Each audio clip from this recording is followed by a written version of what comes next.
This opening series between the Colorado Rockies and Chicago Cubs is brought to you by Chevrolet. Well, all the pomp and circumstance of a home opener, and it is always special here in Colorado where throngs pour out. Lodo is exceptionally busy. And the Cubs come to town for their only visit this year. It's a new-look Cubs team with Joe Maddon on the top step of the dugout. A lot of new faces for Chicago, a lot of new hope for the Cubs. And for the Rockies, the patrons up on the rooftop, they're excited about that start in Milwaukee, where the Rockies hit to a .322 clip, 20 runs in sweeping a team that led the National League Central for 150 days last year. Here's an old friend, Dexter Fowler. If you missed it in the offseason, Dexter was traded from Houston to Chicago, and he will lead things off for the Cubs as he did for many seasons for the Colorado Rockies. Let's go downstairs and check in with Mark Stat. Mark? Drew, pretty neat ceremony here before the game. The two Gold Glove winners, Nolan Arenado and DJ LeMahieu, were awarded their Gold Gloves. They got them in November, but they had to give them back, and they got them here today as the announcements were made. I talked to DJ. It was Ozzie Smith that gave him his Gold Glove in New York in November. For the second straight year for Nolan Arenado, Brooks Robinson gets the Gold Glove and gives it to Nolan. So a great honor for those two, winning at third base and second base in the National League. And Justin Morneau today got his Silver Slugger Award for leading the National League in hitting with a .319 average last year. Funny, I had an interesting conversation with Justin. I said, did Larry Walker mention that you got your Silver Slugger Award? He said, yeah. He texted me a photo of him and said, you know what? When you win two more of those, we can talk because I've got three of them. That was a fun little story from Justin Morneau and that Silver Slugger Award. It's great to see those awards come out, and guys, let's hope that the team plays well like they did in Milwaukee, at the plate and at the field here today. Yeah, no question, Mark. And as you look at Tyler Matzek, the Rockies want to establish, as they've done many times in the past, that this is a place no opponent wants to play. Rockies want to be dominant at home naturally, and Tyler Matzek had his best starts for the most part at Coors Field. 4-4, 361 earned run average at home a year ago, so it tells you what he has been able to accomplish here. Left-handed hitters have hit just a .147 against him, and Rizzo being left-handed, obviously you'd like to shut down their most powerful bat in their lineup. It'll be interesting to see this first inning of controlling those emotions. I said it in the open. They picked the right guy for this, but there's also a lot involved with opening day and the excitement that goes with it. Well, the first guy he'll face is a very patient hitter and a veteran now, Dexter Fowler, who in his Rockies career started 619 games in center field. Here's the Southwest batting order for the Cubs. Dex will be followed by Jorge Soler, who's a good-looking young player. And if you follow baseball, you know the Cubs have a lot of good-looking young players. Some have yet to arrive, but are on the doorstep. Anthony Rizzo can flat hit. Starlin Castro at shortstop will bat cleanup. Mike Old, who is a good-looking prospect in the Rangers organization a couple years ago, will be at third. Matthew Caesar, all those the jumble of consonants there comes up with Caesar. Wellington Castillo. Travis Wood will bat eighth, pitching for the Cubs, and Arismendi Alcantara will bat ninth and be at second base. So here we go.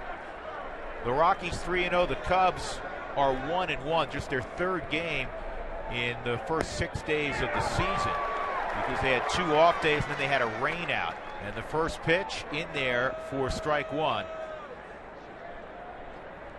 61 degrees, our game time temperature. On the ground to third. Great play by Arenado. That was not easy, George. Not an easy play at all. Hit extremely hard, playing with pretty much even with the bag with Dexter and his speed up, and Nolan able to make the play. Well, one more look at this. Nolan goes over, gets in a position to catch this baseball, gathers himself to make a very balanced throw to Rosario at first. So Jorge Soler with one out will come up. The Cubs went 1-1 against the Cardinals. They were shut out on opening day 3-0 at Wrigley, and then bounced back and had a 2-0 victory. Their $155 million man, John Lester, started on opening day.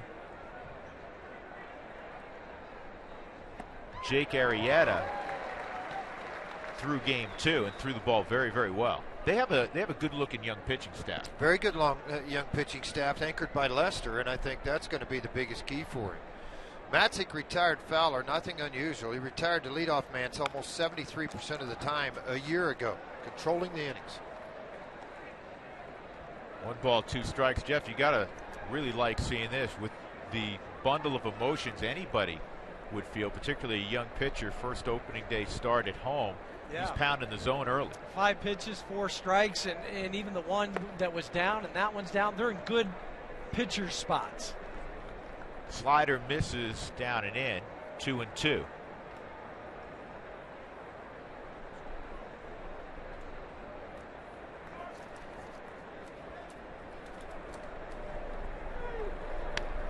And that was well located on the outer edge at 94 miles an hour. Soler is 6'4", 215 pounds. He's a 23-year-old out of Cuba. Got 89 at bats last year in the big leagues. He's got a lot of pop.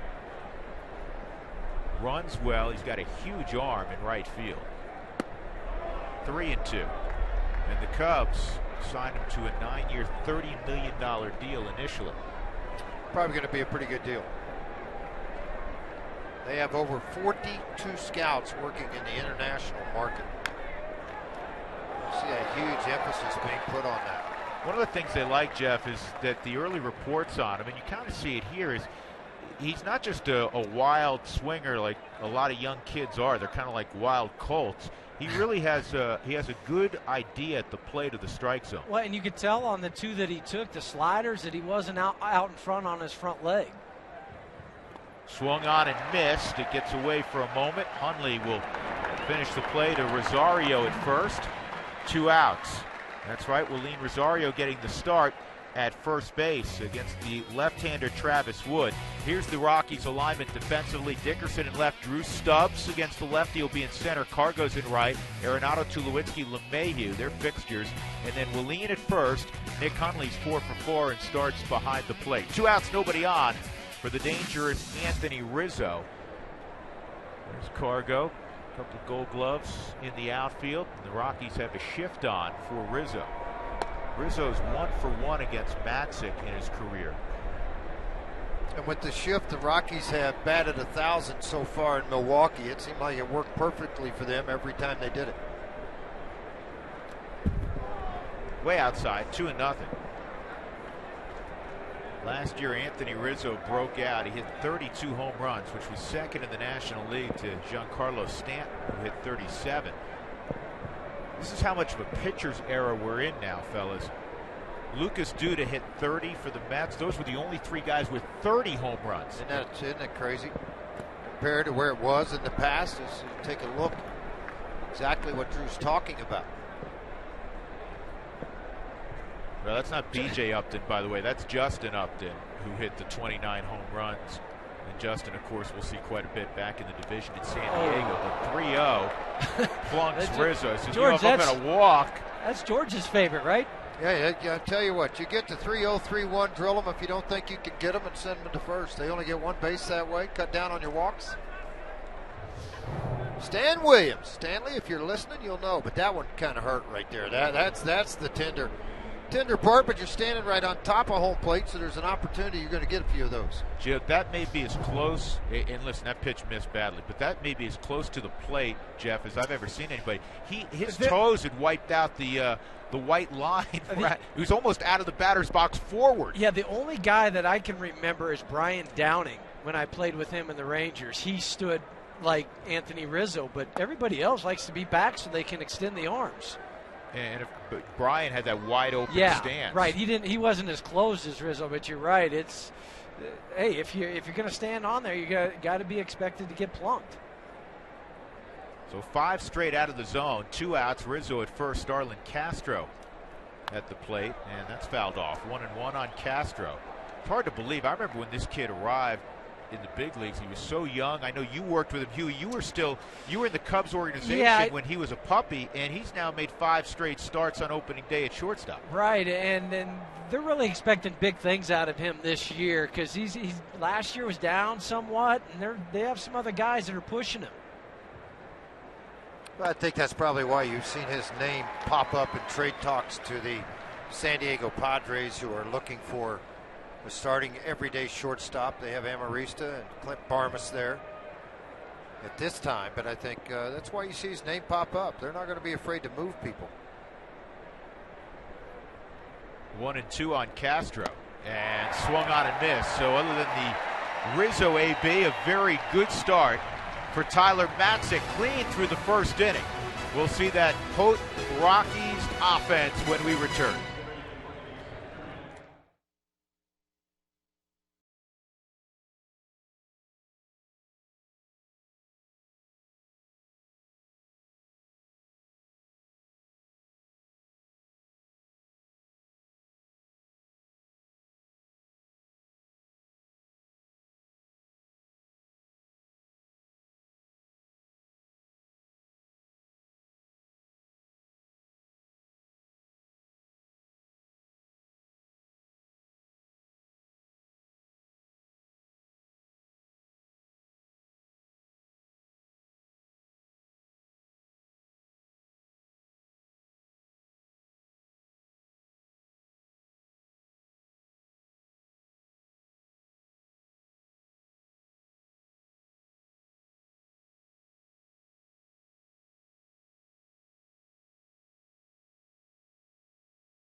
Of putting some runs on the board for Tyler.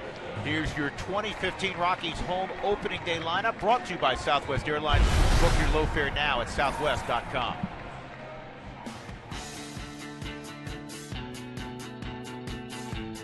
Corey Dickerson, left field. Troy Tulowitzki, shortstop. Nolan Arenado, third base. Carlos Gonzalez, right field. Willie Rosales, first base. Drew Stubbs, center field. Nick Hundley, catcher. Tyler Matzek, pitcher. DJ LeMahieu, second base. So here we go. Corey Dickerson will lead it off. Left on left against Travis Wood. And the first pitch is fouled off. He's not going to change his approach, Jeff Houston. I mean, he's an aggressive guy. Why should he? Just because you're asked to hit leadoff in today's game, where you've been hitting second, there's not a whole lot of difference between the two. Don't change anything at the plate. 253 against left-handers a year ago, go along with 3 home runs. That's punched to third. It's right at Mike Ault. So it's a line out from Dickerson. A little bit more on Travis Wood, the 28-year-old. Not a big guy, 5'11", 175 pounds. We'll talk about his hitting a little bit later on. He's a good athlete, not overpowering. And struggled out on the road. That's the one part that he hasn't pitched well. Last year out on the road, he had an ERA of 5.47. He has pitched well against the Rockies throughout his career. 6 games, 5 starts. He's 1-1 with a little bit above 3 earned run average. 146 strikeouts. He gave up 120 gave up 20 home runs last year. I think it kind of jumps out at me. First half success in his career, 22 and 22. Second half, 12 and 26. He's usually pitched pretty well against the Rockies. In fact, Tulo's 0 for 5. Cargo's 0 for 10 against Travis Wood. There's only 3 guys that Cargo's ever faced with 10 or more appearances, plate appearances, that he doesn't have a hit against. Wood is one of them. That's in there, 1-2.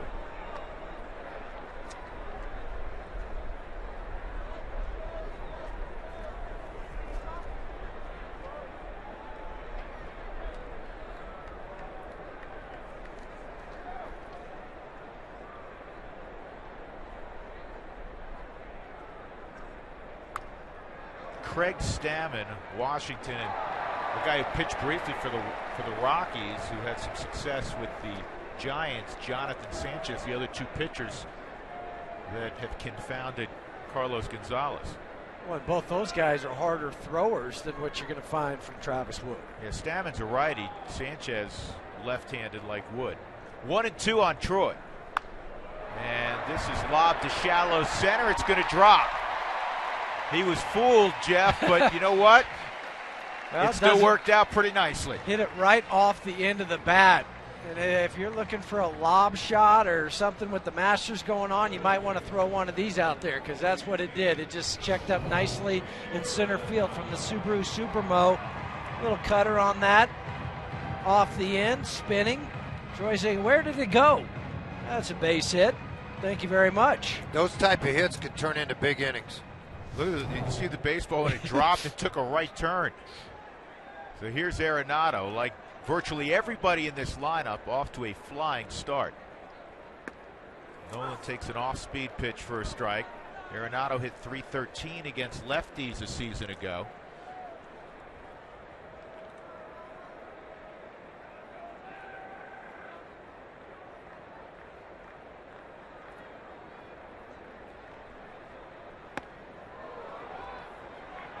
He's a guy that'll pitch backwards, George. Well, he has to.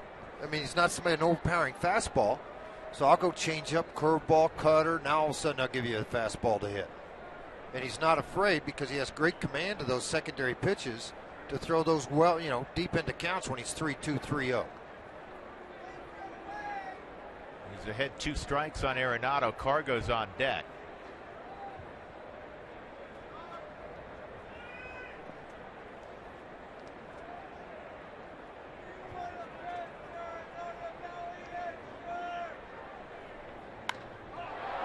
In the air to center field. Dexter's out there, and that'll be the second out. Time now for the big hit presented by Mako.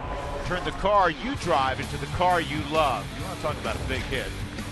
Wednesday, this gave the Rockies a 4-2 lead. It dented the video scoreboard 466 feet from home plate and about 60 or 70 feet above the playing surface. You won't see many hit any farther than that.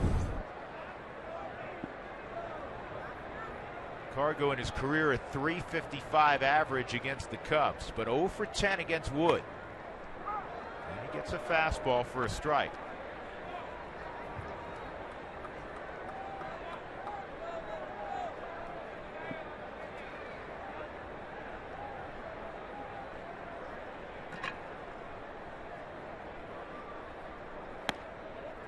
Off the plate. Quinn Walcott is calling balls and strikes this afternoon. Gary Cederstrom is at first. He's the crew chief. Eric Cooper at second. Rob Drake is at third.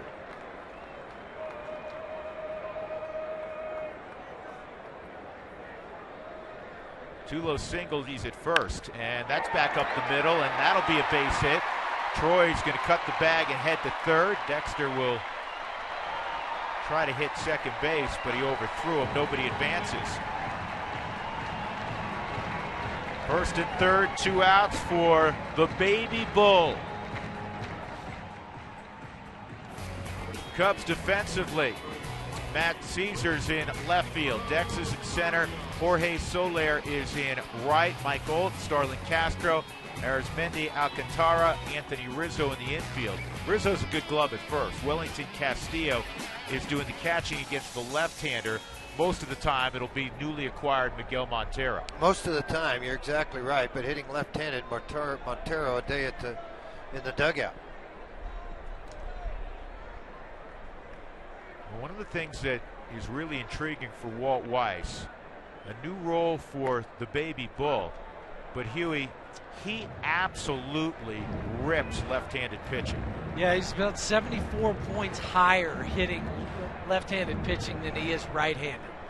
And there was no more important at bat for Wallin than his first one. I know you're going to say because he hit the home run. No, because he took good pitches. I mean, those were tough pitches that he was looking at on the sliders, and he just spit on him and said, "No, I'm not swinging at him," until he could get that fastball. Look at that slugging percentage against left-handed pitchers in the last 40 years. He's number one. If you couple that with his on-base percentage, his OPS is over 1,000 against lefties. 1-1. Good swing. Ball and 2 strikes. So Cargo gets off the schneid against Travis Wood, huh? Yeah, I was thinking the same thing. Now if he can get Sanchez out of retirement, he can get him too. He'll have a chance at Stamen one more time, but I'm not sure where Sanchez is right now.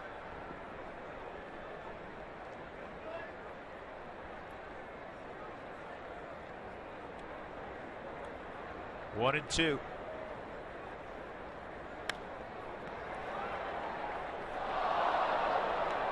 That's about where he'll top out, 90 miles an hour. That's hard. He likes to work in the 86 to 89 with movement, either cut or sink on the fastball. For Willeen, it's his 8th career start at first base. But he got most of his work this spring training at first. He still donned the gear and caught some, but most of his work was at first. 1-2. And he got better there. I mean, he's still a work in progress, but he was better from the beginning of camp to the end. Like a lot of things, you take a lot of reps, you're bound to get better. Yep. And I think it's the willingness of the player to go out and take those reps. You know, Walt was asked about Willeen and how he's handling not playing virtually every day as he's done most of his career, and he said he's been unbelievable. He said he always comes to work with a smile on his face. He's a great teammate. And it was demonstrated the other day. He was the hero in the 10th inning. Well, I think it's how you present it to the player and why you're going in those directions and what you're trying to do. And you will get some at-bats against the left-handed pitching. You're getting here today. You're going to be a big thumper for me at the back end of a ball game when I need a home run hit. You did that. So you're going to get some at-bats. You're going to be a big part of what we're doing here. You know, we've been around him now for several years, and he's just a great kid. He is one of those guys you see every day who seemingly is always in a good mood. He's battling away here, 1-2. And that battle will continue. You know, whatever happens in this at bat, it's a terrific at bat for Rosario. Well, and for the guys in the dugout, they're studying Travis Wood, studying the fastball. Is there much movement on it going down? The changeup, is it fading away from the right-handers? It's just an early look, not a lot of data yet, but so far with 2 strikes, the Rockies hitting .263.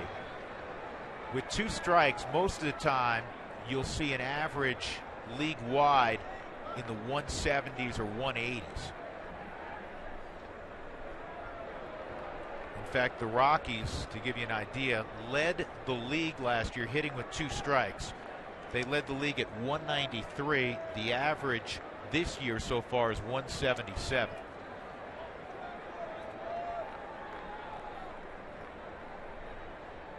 Willeen hard on the ground to Alt. He comes up with it and he gets the out at second. So the Rockies had a pair of singles from Tulowitzki and Cargo.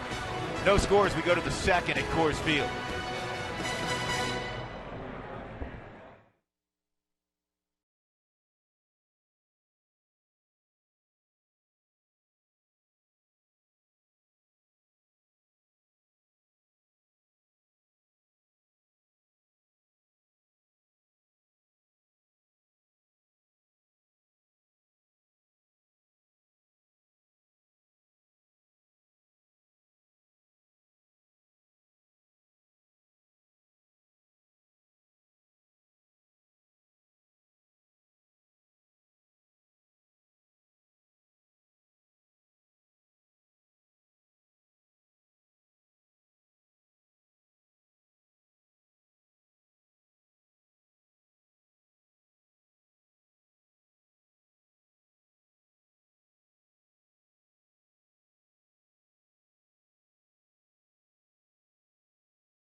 Fan Friday on Root Sports. Send us your questions to have them answered on air during this afternoon's ball game. Make sure to include the hashtag Fan Friday.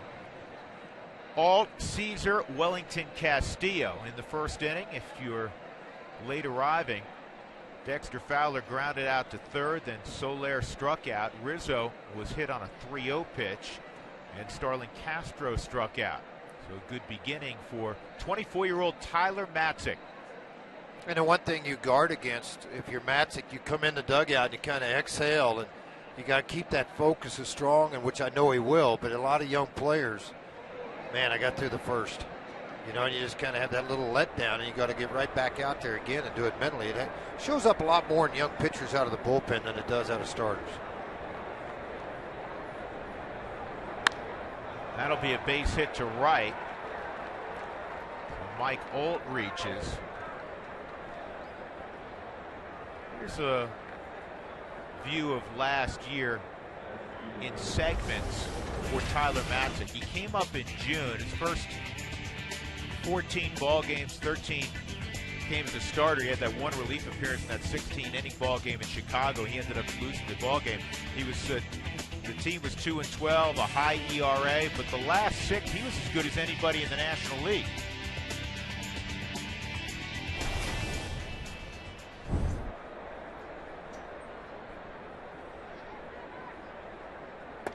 Inside on Matt Caesar. Caesar's a kid out of Villanova that had a really strong spring. Hit 5 home runs down in the Cactus League.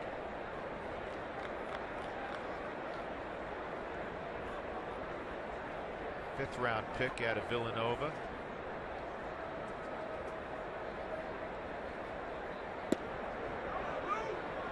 And that misses, so another 2-0 count.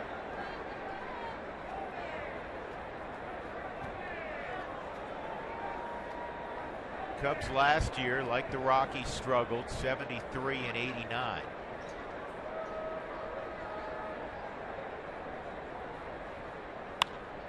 This ball's well hit to left. Dickerson going back will make the catch on the edge of the track. Got it a little bit, Jeff Houston, toward the end of the bat, thankfully. Yeah, he was out in front. 2-0 count. He's, I think, turn and burn. I'm going to try to hit this one into the seats, and was too quick with the hips.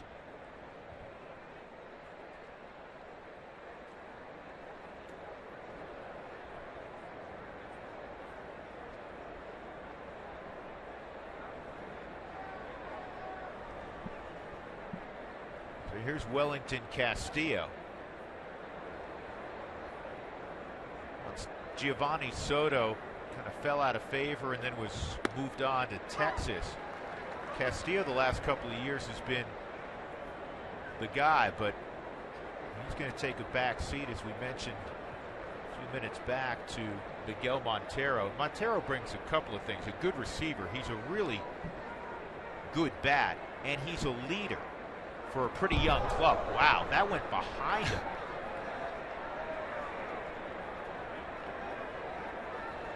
You don't see that in the big leagues much. Not very often, unless you're intentionally trying to go at somebody, which obviously he's not doing that here. It's a fastball trying to run in on the hands. That ball just cut a whole bunch right at the very end behind Castillo. They also have a third catcher in David Ross. That's the other side of what he's done. So far, the Cubs really have struggled with runners in scoring position. Just an 0.63. They've had 16 shots at it. They're 1 for 16. Weird scenario. I mean, I know as a player, Jeff, if you opened up on Sunday night and you're playing your third game on Friday. That is. Well, and the weather in Chicago, of course, we were just a little bit north of there in Milwaukee, but it was not good for the opening night. It wasn't good for their the second game that they played. Had a cold out game. You just didn't get into any rhythm. 2-1.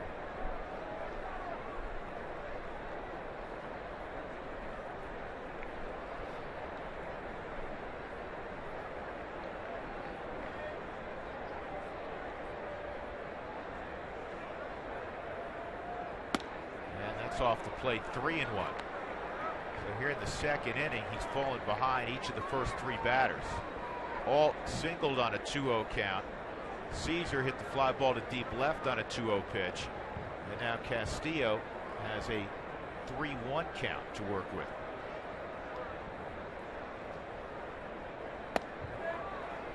And he draws a walk.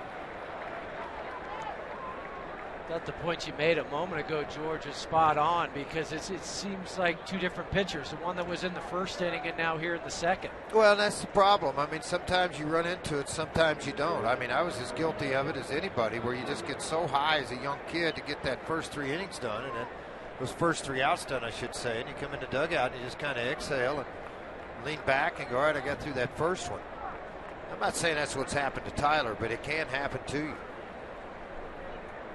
Well, this is Travis Wood, who's not just any old pitcher, and he's batting 8th. Both teams having their pitcher batting 8th. It's only the 12th time this has ever happened, where two teams playing one another had the pitcher batting 8th. Wood hit 3 home runs last year. Check this out. He had 3 home runs the year before. In spring training, he hit 2 pinch hit home runs. Knows the zone, knows the strike zone, and Drew mentioned 12th time this has happened. I believe, Doug, the other 11 on Cardinals only. Right? Cardinals were involved with those other 11. And 3 times it was against the Pirates. That was Tony La Russa, who had come up with that idea and started to implement it on a regular basis. The other 8 times was against the Brewers. 2-0. Matzek trying to find the zone. And Wood takes a middle of the order cut and doesn't get any baseball. He's a guy that can really swing the bat. I mean, you mentioned 2 pinch hit home runs in spring training. Joe Maddon's not going to be afraid to use him during the regular season. Instead of having a 5-man bench to choose from, you got 6 with him swinging the bat. Throws left, hits right. That's an unusual combo.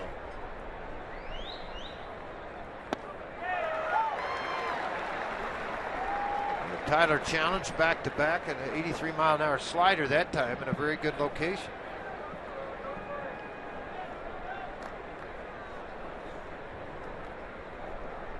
Alcantara is on deck. 1 out, 2 on, 2-2 count on Wood. And now he's gone full on Travis Wood. The 9 home runs Wood has is second among pitchers that are active. Giovanni Gallardo, now of Texas, has a dozen. Well, good news also last night. Jorge De La Rosa started the opening day for Albuquerque. 4 innings, a run given up, pitched well, nothing, no blemishes, showed up today, looked healthy and happy. In the air down the right field line, Cargo's not going to have a play.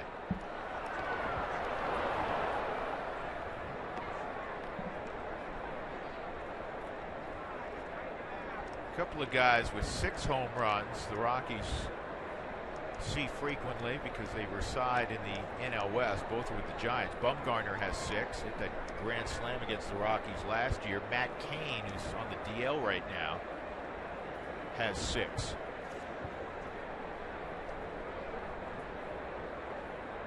Bronson Arroyo as well. He's on the DL. And this is popped up to right. Cargo will be able to make the catch. 2 outs.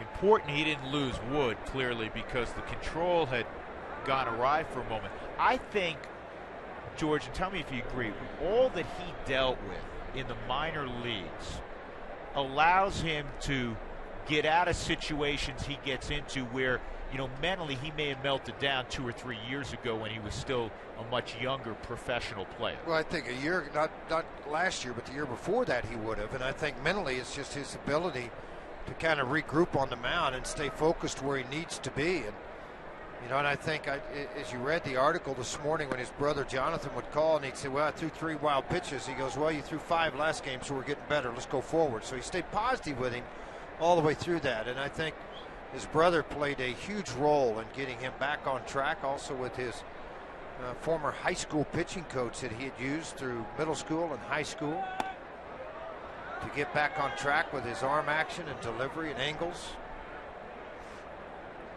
Yeah, he's battling right now. He's 2-0 on Arizmendi Alcantara. Alt at second, Castillo's at first, 2 outs, no score, second inning. 3-0.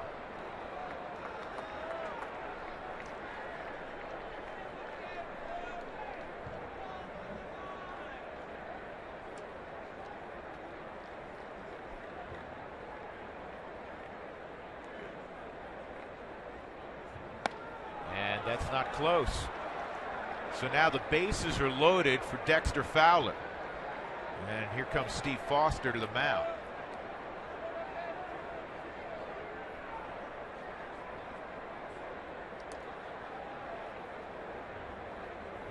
What are you seeing, George? Well, just flying a little bit, hands getting flat. You start to try to stay too calm. I saw the velocity drop back to where it was 89 to 90 on that walk, and I think sometimes you start to aim the baseball a little bit. Just come out with some positive thoughts here and say, let's go right at these guys. What do you want to do first and foremost here with Dexter? Dexter has always, in my opinion, had a problem with the back foot slider, either from the left side and the right side. I think he has more power from the right side. I think you have to be careful coming in with the fastball, but the breaking ball, I think you can go there. Now, the other thing about Dexter, we pointed out, Jeff, Dexter will make you throw strikes. He'll take his walks when they are there. A good first pitch. Come back out. 93 on the black. Dex walked 66 times last year to lead the Astros at .375 on base percentage, which is really good. Good block by Hundley.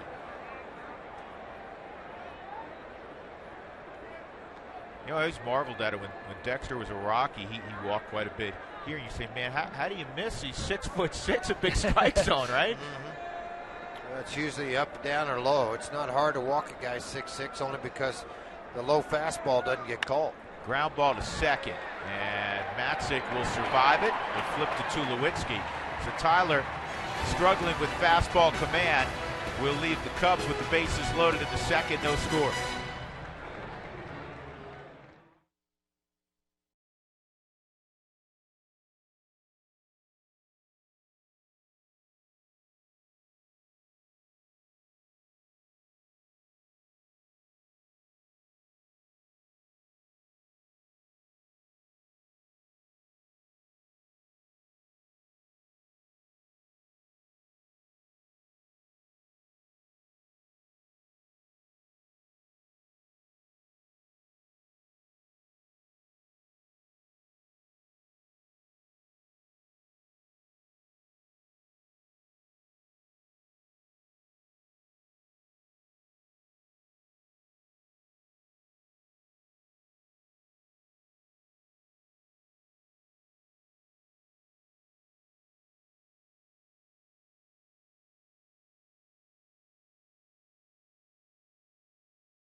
Tyler Matzek, 6'7" and 8. Who wants tacos? If the Rockies score 7 or more runs, go to participating Colorado Taco Bell locations the next day between 4 and 6 and get your Rockies taco special. Live Moss at Taco Bell. So Drew Stubbs with his second at bat of 2015. He had great numbers against lefties last year, and hopefully this will be, Jeff Houston, what can get him going, because he started March really strong down in the Cactus League, but the final 2 or 3 weeks was just miserable for him. Yeah, you're trying to find your stroke, and the whole time you're knowing it's not there. What do I do? And a lot of strikeouts from Drew, and that's part of the history of his career, but lefties, this is the guys that you want to play him against, and that's why he's in the lineup. 328 last year against left-handers with the average. And I think, like a lot of guys, they start out really hot in spring training. Then I call them the boys, start to pitch every day, and you start running into the bullpens every day. That's when you start to have some struggles, and it's tough to get those straightened out at the end when you're facing big league pitching all the time, not versus the AA, AAA group of guys. Yeah, he really struggled just to make contact the final couple of weeks in the Cactus League. At one point, he had 23 strikeouts and 41 at-bats. You see the numbers against lefties. Last year, he had an OPS against lefties of 944, but he's going to have to take that long walk back to the dugout again. One out, and that'll bring up Nick Hundley.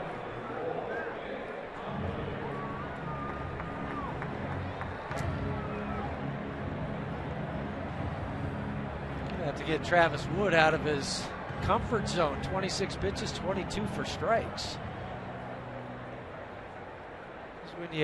This is where the new rule might hurt the guy at the plate, because what you would do is you would step out, readjust your batting gloves, take a little bit more time so he's not ready to pitch.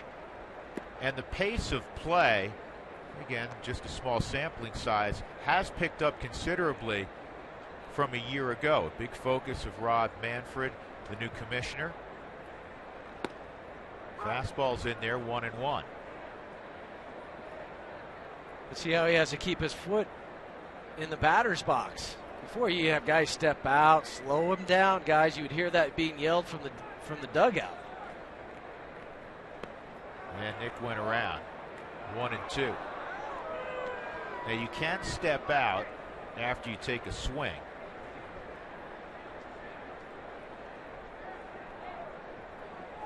Well, here's a question. Interested to hear your thoughts about new timing and batter rules. Left foot in the box. Has it helped with game pace? It has so far. And I think also pitchers are getting out and getting their warm-up pitches in a timely fashion. You know, we'd notice sometimes coming back from break, guys still warming up. 2-2, and Wood strikes out Hundley. Back-to-back strikeouts. And with 2 gone, that'll bring up Matzek.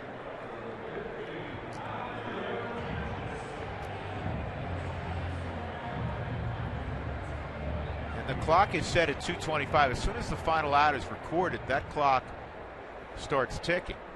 And I guess they've already sent out, I read where 10 notices to players, warnings about pace of play, and then you can get fined. Now, nothing will happen in game. You never see an umpire say, that's a $500 fine. This ball's in the air to pretty deep left field. And it's not handled out there by Caesar, and Matzek will go into second. We'll see how they score it. It was hit well over his head. He got back in the neighborhood but couldn't corral it. Maybe a double. It will be. Well, Wood's known for his bat, but the big hit so far comes from Matzek. And pretty much really misplayed by Caesar. I mean, you go back on the ball, he's playing shallow with the pitcher up. Ball hits on the thumb, but he circled it like 4 times around the wagon before he got there, and then it hit it right off the thumb. And, it's good for the Rockies. Matzek's at second base, a couple outs, a chance to get a run across with DJ at the plate. Yeah, as opposed to your 8th place hitter being, DJ hitting a double and it's the pitcher up. Now you have a position player in DJ LeMahieu, a chance for the Rockies, in essence, to steal a run here in the second with 2 outs. DJ had a big 2-out hit for his only RBI of the season on Wednesday in Milwaukee.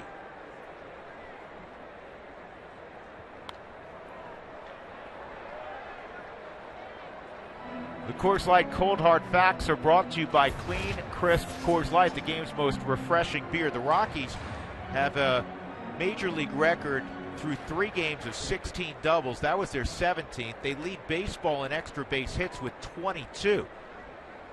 The other 5 are all home runs. And that's a base hit. DJ does it again. Matzek's got a hustle. No problem now. Dexter overran it. And the Rockies steal a run. The double by Matzek, a 2-out knock from the 9-hole hitter DJ LeMahieu. Just like Walt drew it up, huh, Jeff?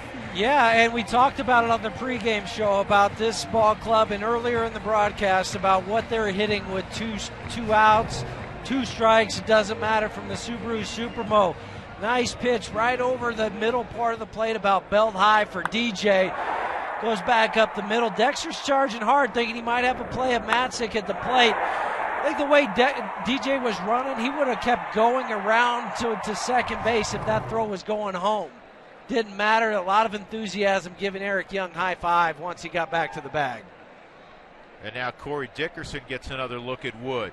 Soft liner to third, starting out the bottom of the first inning. 0-1. One final note on pace of play. Last year, games averaged 302 in Major League Baseball. So far this year, it's 252. So 10 minutes, pretty significant.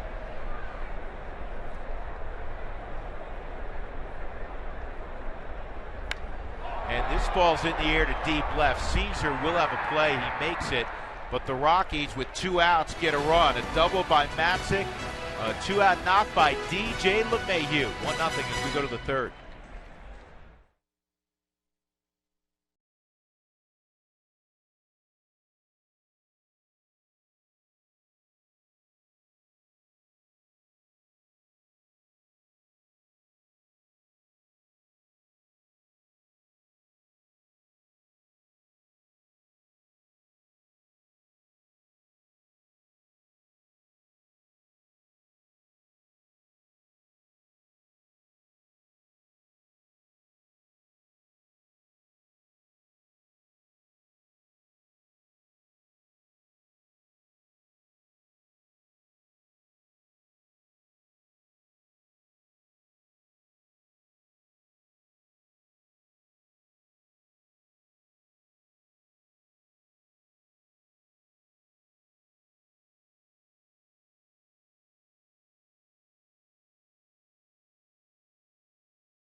Again, I was talking to Milwaukee, and we were talking about how he pitched well in September last year, and he said, I found my identity. And I said, what do you mean you found your identity? And he answered this way.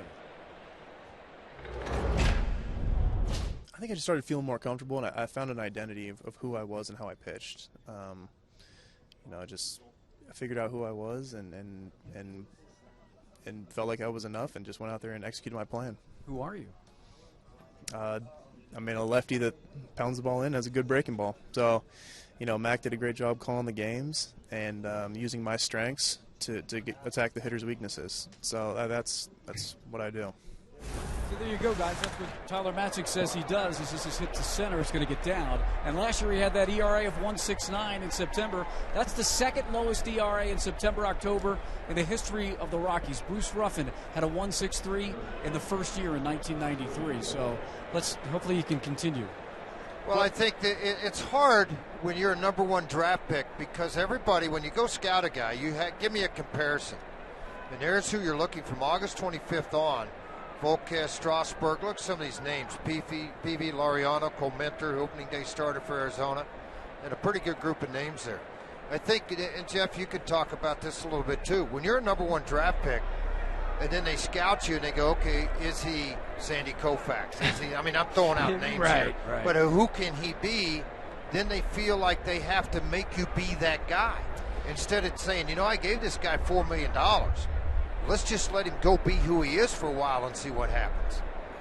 He might be pretty good, because obviously we liked him to take him with the 11th pick. Yeah, and for kids that are being compared, because every player is. Who, when you talk to a scout, who does he remind you of? And they'll list 2 or 3 guys, and a lot of times that's what goes down on the scouting report. So for the player, hey, how about you just be the best Tyler Matzek you can be, or the best whoever? Well, they did so many changes made at the minor league level with his arm action and his front side that he was just, when I saw him in Modesto, he was lost. And great move to go back and get straightened out. Obviously, results are right here. We're looking at it right in front of us. Well, Rizzo's going to get it again. Yep, he hit Rizzo again, and now more traffic. 2 on, nobody out. And you can tell Matzek's frustrated right now. He has not been able to command the fastball. Well, one more look. I mean, he's rolling into it. Catches it on the bottom of the elbow, and I'm sure he's got protection under the sleeve, but watch how he rolls back into the pitch. There's an art to that, too.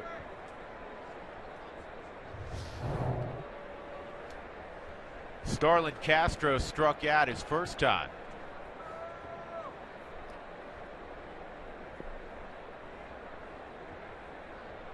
Matzek needs a ground ball here. Rockies have taken a 1-0 lead. And there's strike 1 on Castro at 94.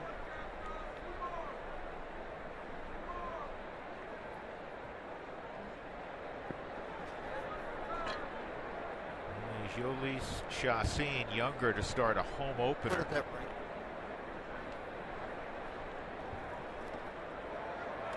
Good block again. Say it every night for Nick.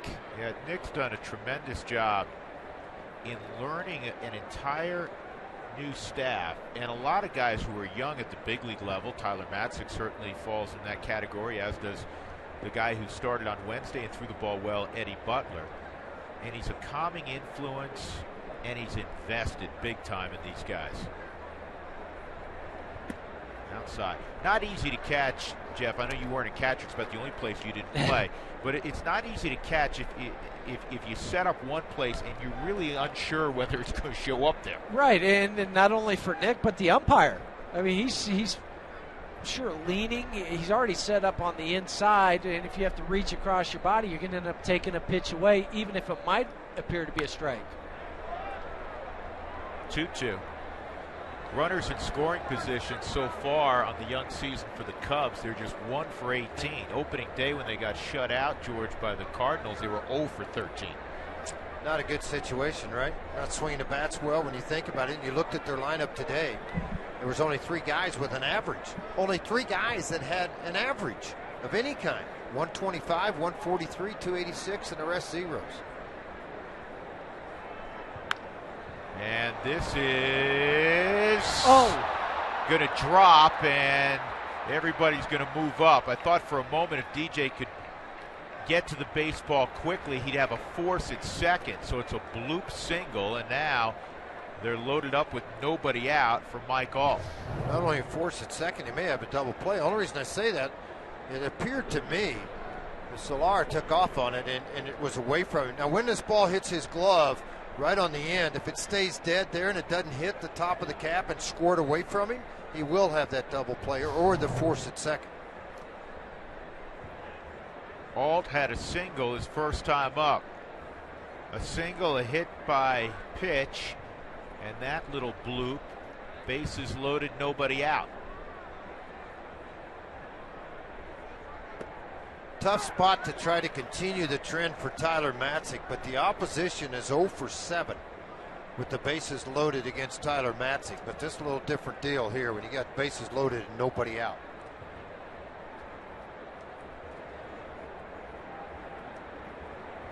Yes, he went. Yeah, he did. We'll check it out at first. Gary Cedarstrom saw exactly what you did, Jeff. 2 strikes. That's probably as easy a check swing as Gary will have. He didn't even have to ask for your help. No. He didn't even look over the camera well. What do you got, Huey? I would have said, Gary, he's swung. You know it.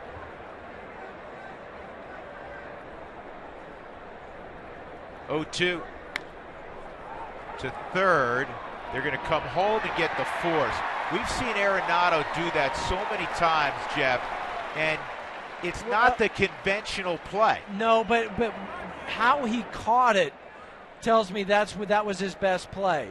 Because it wasn't a case where it's to his left where he could go to second base, hit hard enough, and he had to backhand it. Wasn't sure if he had it in his glove, so go ahead and get that lead runner. See how he caught it behind him? Now, if he goes and touches third base, he's not going to have a play anywhere else, so get the lead runner. You still have the double play in order, and you maybe work out of this inning without giving up a run. That's why he got that award before the game. It has gold all over it. Got a couple of them already. Matt Caesar. Outside, ball one. Caesar hit a fly ball to deep left his first time up. Rizzo at third, Castro at second, Mike Alt at first.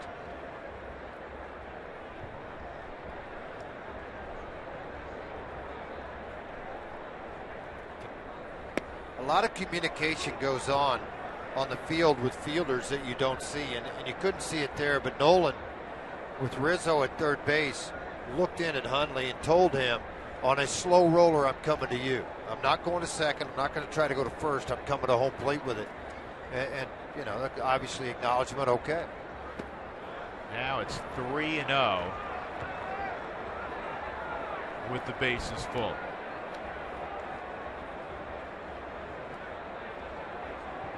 This kid's got pop, and this is a Cubs team that hasn't scored much in the first couple of games. I know you say, wait a second, you can't find the zone, but they may turn him loose here. They did not. It's 3-1. They did not, or he chose not to swing. Well, with Joe Madden, you don't know what he's going to put on. Pretty unconventional. He'll do just about anything. He doesn't play by whatever that book is. It's really never been written. It's just out there. In the air to left field pretty deep. It'll get a run home. Dickerson makes the catch. And all three runners tag up. So a sac fly off the bat of Caesar to tie the game at 1. And with 2 outs, that'll bring up Wellington Castillo. Now here's the presence of Wood, Jeff, that changes your thinking. You know where I'm going with this. Yes. First base is open. I know it's early in the game still. You may pass on a guy to get to the pitcher ordinarily, but I don't know if you're going to do that here. No, I don't think you would. 2 things, as you mentioned, Travis Wood, but also don't put another guy on for Tyler. We've seen him. He's been struggling, finding the zone at various times the last couple innings. It's tough to load the bases and then expect him to get out of it, but he did right now. All things considered, giving up 1 run with the bases loaded and nobody out.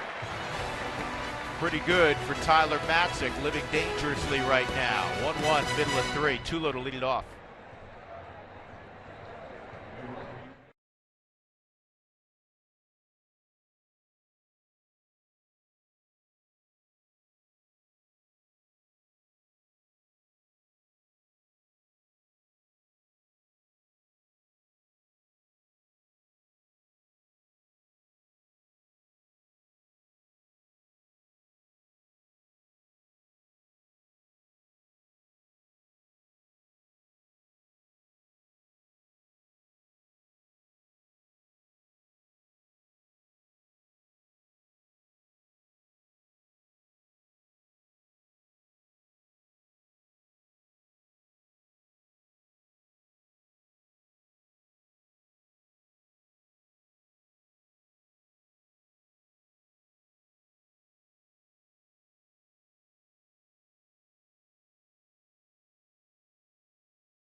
Sports is brought to you by your hometown Toyota stores. Let's go places. And by Southwest Airlines. Book your low fare now at southwest.com. Rockies won and the Cubs won as we go to the bottom of the third. 2, 3, and 4 for the Rockies. Tulowitzki, Arenado, and Carlos Gonzalez against Travis Wood. Wood, an all-star back in 2013, gave up a bloop single to Tulowitzki in the first inning. First hit for Troy in 6 career at-bats against Wood. Cargo, who you'll see third this inning, was 0 for 10 against Wood, and he singled. Rockies had runners at first and third in the first. Willian Rosario, after a good battle, fouled off about a half a dozen pitches, hit a sharp ground ball to third to end that threat. And Troy's in a ditch 0-2. Tulo last year, in half a season, had an OPS well over 1,000.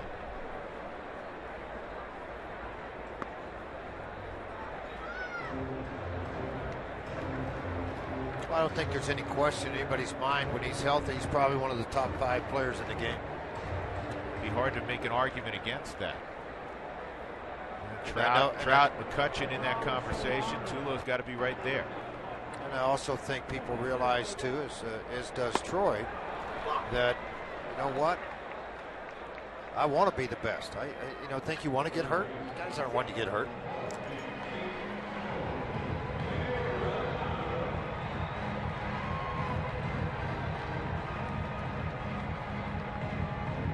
Arenado hit a fly ball to center field in the first.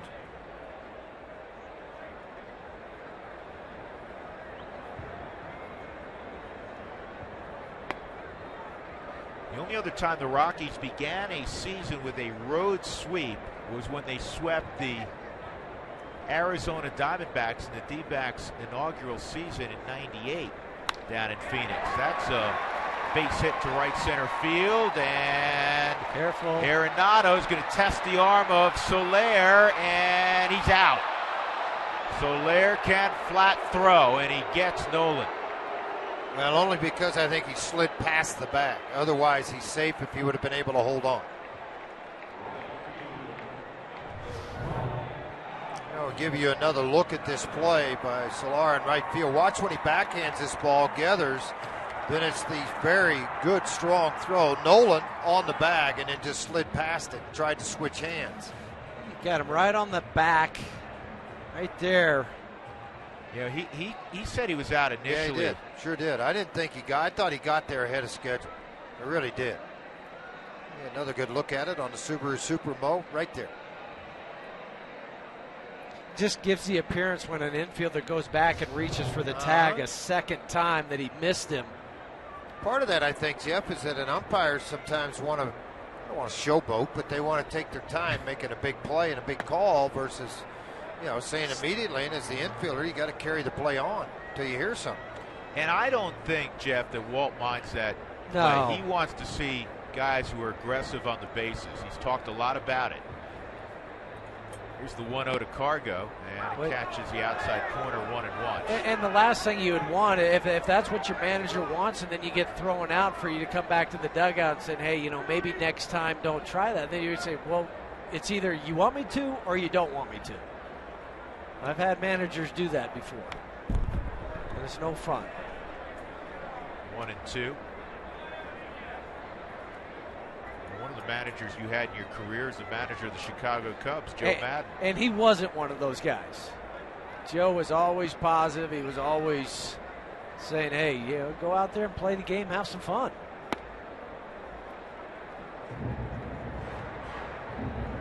Shift was not on with Cargo in the first inning with Tulo at first, and he had a sharp single up the middle on the ground.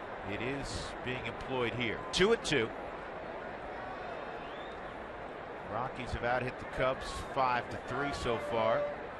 We're 1-1 in the bottom of the third.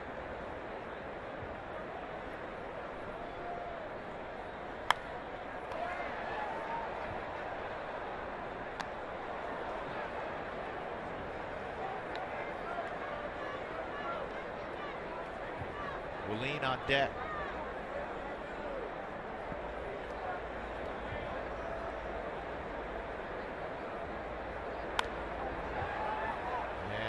popped up. The only guy on the left side's Alt. He'll make the catch. And the Rockies are done in their half of the third. Colorado won. Chicago won. Off to inning number 4. Home opener at Coors Field.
George, you guys can talk a little bit more about John Gray.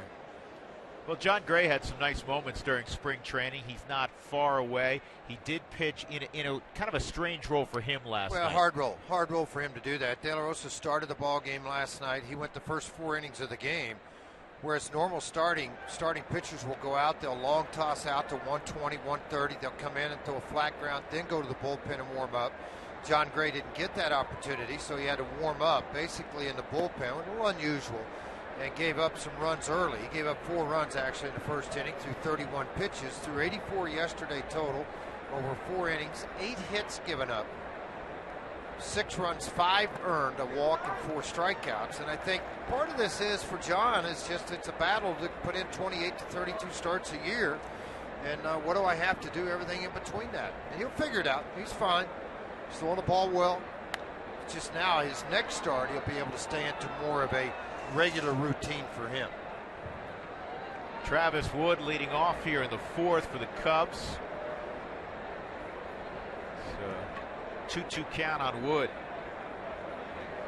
Matzek needs a quick and efficient inning. That'll help. 3rd strikeout for Tyler. Arizmendi Alcantara will be next. Let's take a look at the coaching staff. It's a new one for Chicago. John Malley, 4 hitting instructors in 4 years, but there's been a lot of managers also. Joe Madden takes over for Rick Renteria, who had 2 years left on his deal. Chris Bosio's back. Brandon Hyde, Gary Jones on the bases. Dave Martinez and Lester Strode. But Dave Martinez is his longtime bench coach in Tampa, and when he didn't get the Tampa job, it was pretty much given that he would be in Chicago with Joe. That's another rookie I broke in here. Yeah, with the Cubs. Yeah, I played with Davey in Montreal.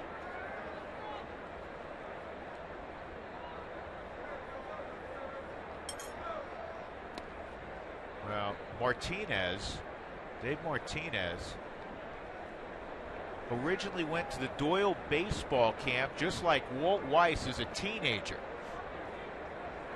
Blake was telling that story before the ball game. Well, Alcantara's gone. 2 quick strikeouts here in the 4th inning. And that'll bring up Dexter Fowler. And things starting to get a little better for Tyler. 71 pitches, 36 strikes, 35 balls. Before there was more balls than strikes.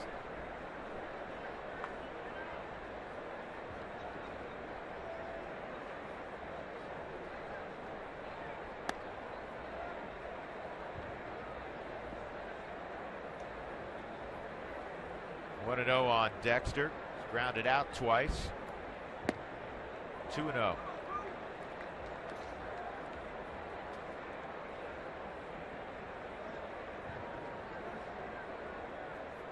.29 now. He's going to ground out 3 times to his old friend Troy Tulowitzki. 1, 2, 3, 4. Exactly what Tyler Matzek needed. 1-1 ball game.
Rosario, Drew Stubbs, Nick Hundley against Travis Wood. And you may have noticed, longtime Rocky viewers may have noticed that we call this our camera 4 position, which you use all the time. It's right behind the pitcher. Last year, the last several years, that was the positioning on the left. And now in 2015, we are more centered up. It's actually a new camera position high up in the rock pile. And we feel that it will give you an even truer look at the strike zone. Chris is running that camera today. And there it is. Got to lug a lot of equipment up there, huh, Chris? Oh, he's got personal help. Lots of it. Inside, 1-1 on Willeen.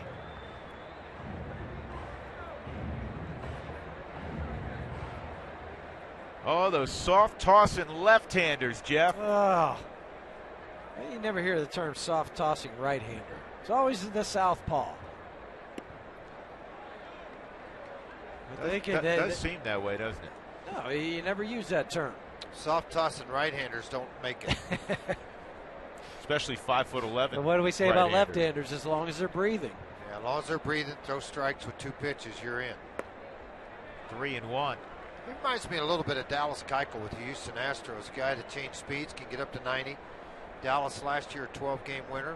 Pitched 200 innings, earned run average under 3. 1 on opening day for Houston. 3-1 on the Baby Bull.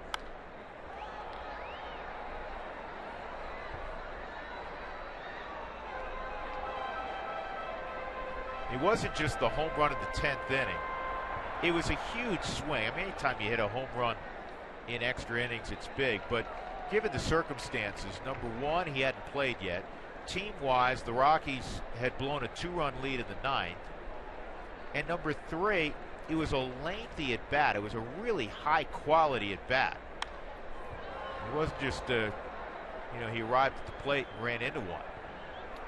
Come celebrate the 20th anniversary of the first game played at Coors Field on April the 26th with 1995 Colorado Rocky player appearances and autograph sessions. It'll be a date to want to remember. April the 26th.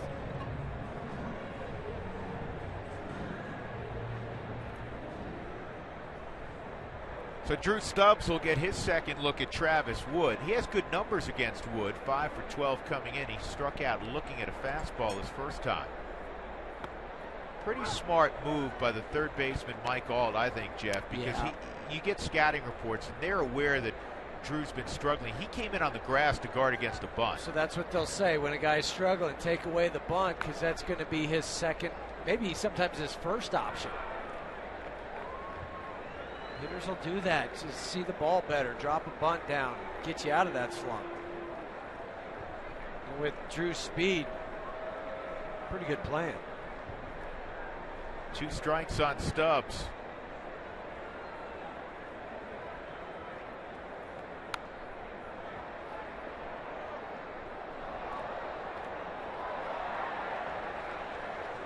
For a guy, Jeff, that's familiar with striking out, but he's also familiar with hitting some home runs and all the things he brings offensively, does it still affect you when you're 0-2? Little, yeah. I mean, nobody likes to get 0-2. I think that's why. Maybe I should phrase it differently. Obviously, you don't want to be 0-2, but when you get 2 strikes and you've had an abundance of strikeouts, is that what's in your head? Yes. I mean, hitters will tell you, players will tell you, no, it's not. I'm this big guy. I'm not going to think that. But you have that guy standing on your shoulder, and you're saying, man, just don't strike out again. Well, he just did. Caught looking on a fastball on the inner half. 4 punch-outs for Travis Wood. Nick Hundley coming up. Hughes got prime position again. You know, it's opening day is so special. The grass is green. Raz does a great job with this, but just to see the flyover, all the pomp and circumstance, this crowd, it just doesn't get any better than this when you're playing in front of your home crowd. Hundley watches that pitch away. Ball 1. Nick struck out his initial at bat. Rockies got a run in the second with 2 outs. This ball's driven to deep center field. Dexter going back, still going back, will make the catch like he played here before, right in front of the wall. So we move to the 5th inning. Rockies won and the Cubs won.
Sports is brought to you by the Ford Fusion. Power you want, good looks too. Ford, go further. By Southwest Airlines, book your low fare now at southwest.com. And by CenturyLink, your link to what's next.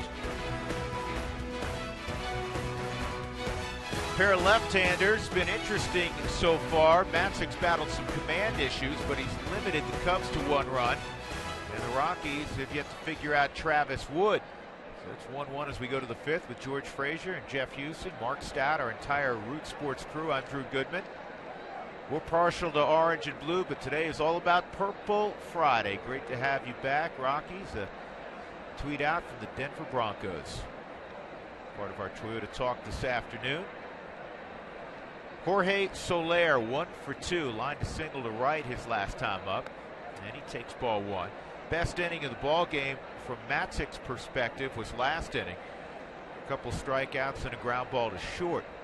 1, 2, 3, fourth. 2-0.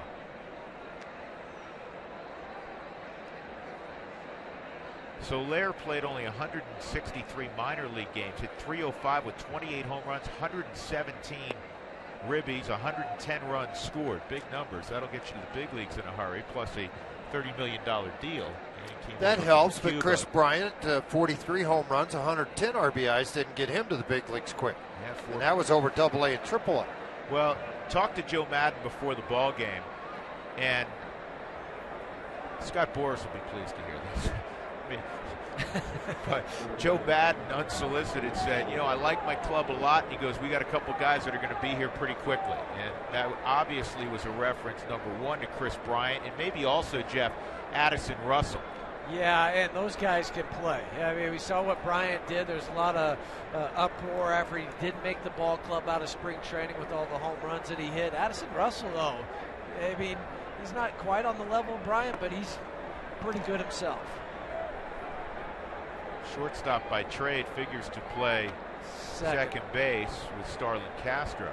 Chris Bryant was 1 for 4 in his opening game with the Iowa Cubs yesterday, had an RBI. Junior Lake, another player, had 1 for 4, a couple of RBIs. He played a lot at the big league level a year ago. Addison Russell, 2 for 4 in the ball game. Bryant hit 9 spring training home runs. He also hit a home run in a B game. Hang with him, buddy. How about that? Isn't that crazy? Oh, well. Well, Rizzo's been hit 3 times this year. He tied for 5th in the league a year ago, being hit 15 times. Well, it's clear that Tyler's not comfortable throwing to him. I mean, he is right up there on the plate. His hands hang over the middle of the plate. This will be a great view of it. Right, they're in the middle of the plate. There's nothing illegal about it. And usually, guys who stand on the plate want the ball in. Normally, the guys that can react in. Keith Hernandez told me that years ago, standing right on top of the plates. Jim Cotton, who I respected an awful lot about pitching, said the same thing. They're on top of it. Both guys, they can turn on it. 3-1. 2-1 slider. Looking out to the bullpen, Christian Bergman is throwing. I wonder if a lot of that might be pitch counted. It's a struggle right now. 44 balls, 38 strikes, 82 pitches so far. Rizzo did his 3-1 slider. Subaru slow-mo, you'll see it here. Hard slider down and away. And that's what you get the respect of one of 3 guys that hit 30 or more home runs at the big league level last year. So he did his Adrian Beltre impression. Dropped to that back knee. 3-2. And a line drive base hit for Rizzo. Soler is going to respect the arm of Cargo and shut it down at second. So Starlin Castro will come up. Nobody out. And traffic galore in this game for the Cubs. Matzek obviously has done well to limit the Cubs to just 1 run.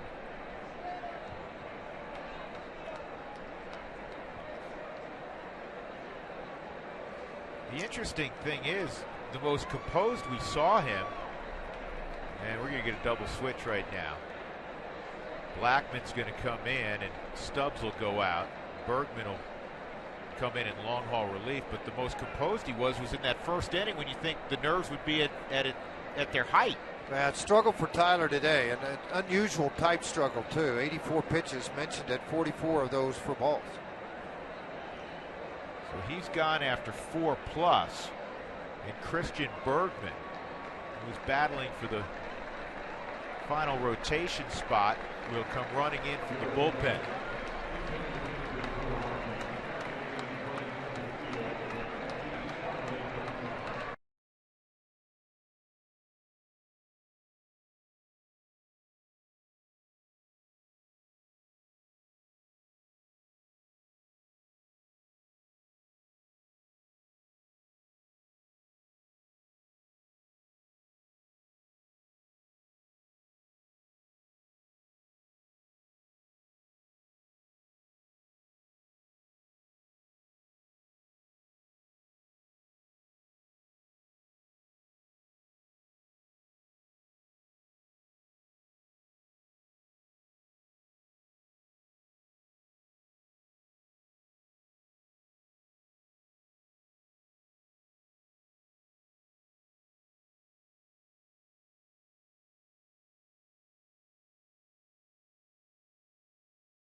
At bat on your phone, smartphone or tablet, featuring scores, stats, highlights, and more. Download MLB.com at bat today.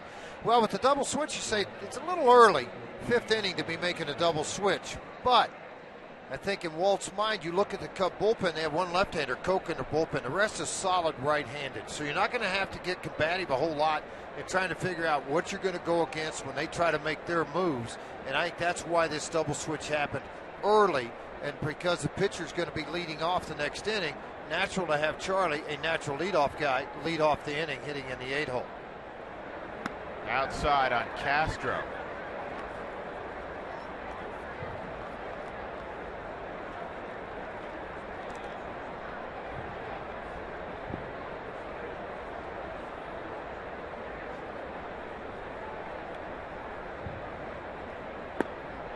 And that misses, 2-0.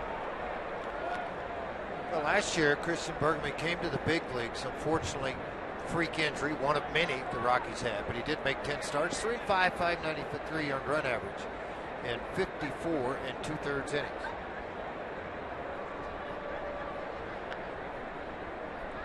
And he's got one of the toughest jobs in the bullpen, and that is go many days without throwing when you're the long haul guy.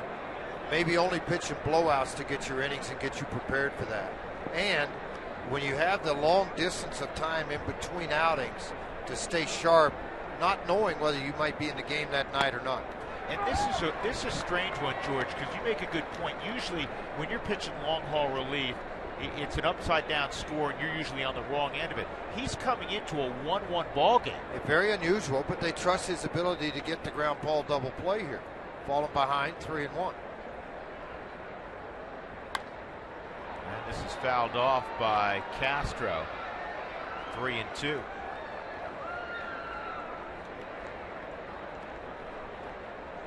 The things I like about Bergman, his stuff may be average from a major league standpoint, but he pitches with confidence and he pitches with a chip on his shoulder, Jeff. He was a 24th round pick.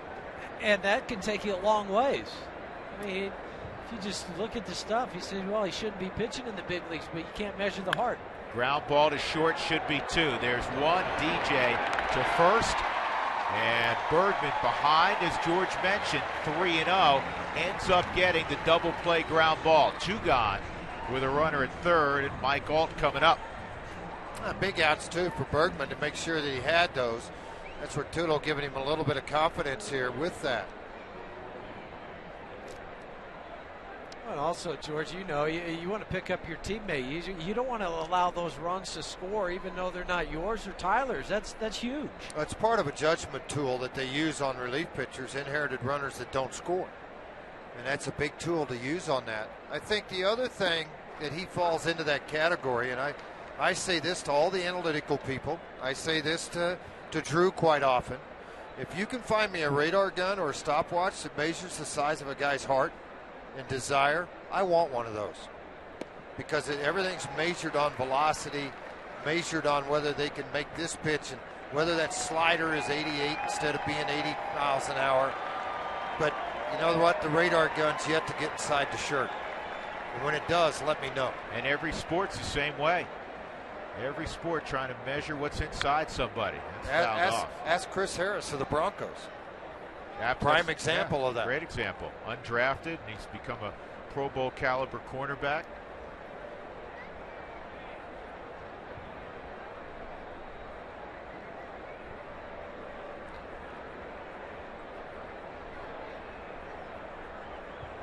Oh, 2. Wow, come on.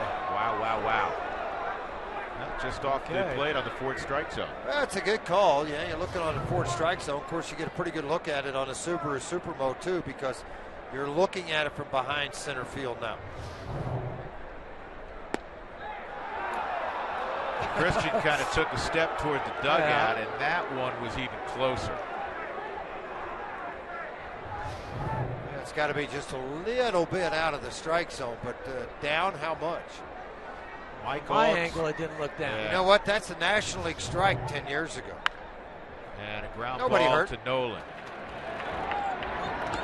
Excellent job by Christian Bergman. He inherits a Situation with 2 men on, nobody out, no damage done. Tyler Matzek appreciates it.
The 5th inning. Last year in the home opener, he had a day he will never forget. It was an historic day. He went 6 for 6. Your teammates come up and said, "Hey, nice week." A nice 2 weeks for a lot of guys. Chuck Nasty will step in, leading things off in the 5th inning. DJ LeMahieu, then Corey Dickerson against Travis Wood. And the first pitch is in there for a strike. Wood has been, though it's a 1-1 game, it's been a contrast to what Tyler Matzek did. Tyler got the big outs, but struggled throwing strikes. Wood has been pounding the strike zone.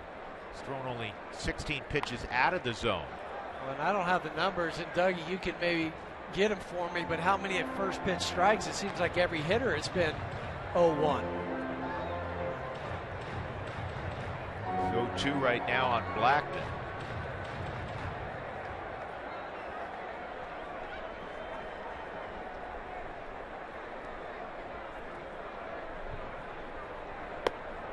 One and 2.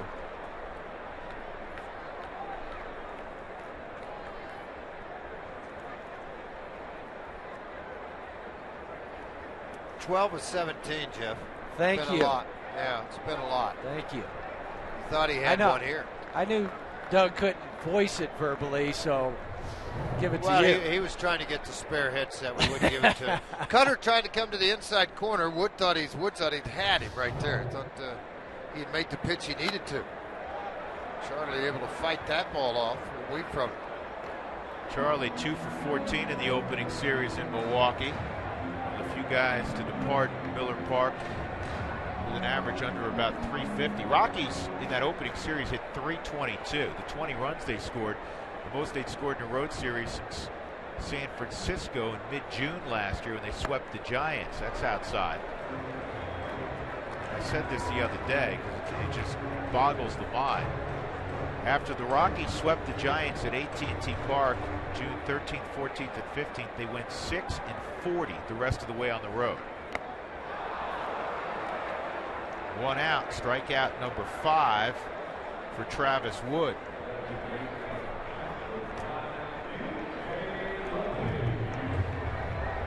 Wonder what Jenny Kavanaugh's up to. Oh, she's tweeting. Glad to see my closest friends are back. Full house in the neighborhood of 50,000. We'll get the official tally in a little while and pass it along. DJ an RBI single with 2 outs Line drive up the middle to drive in Tyler Matzek, who had doubled off the glove of retreating left fielder Matt Caesar back in the second inning.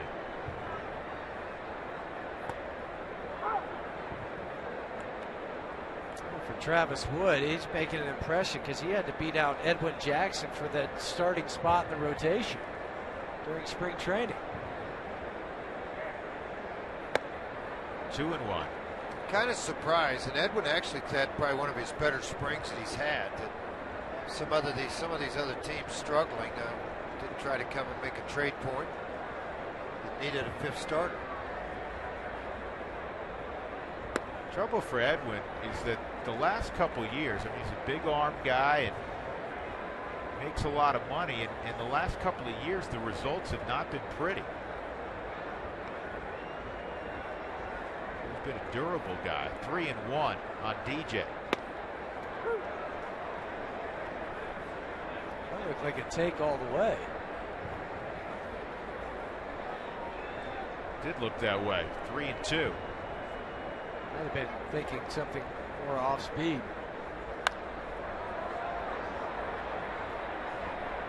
This is going to be close to the stands.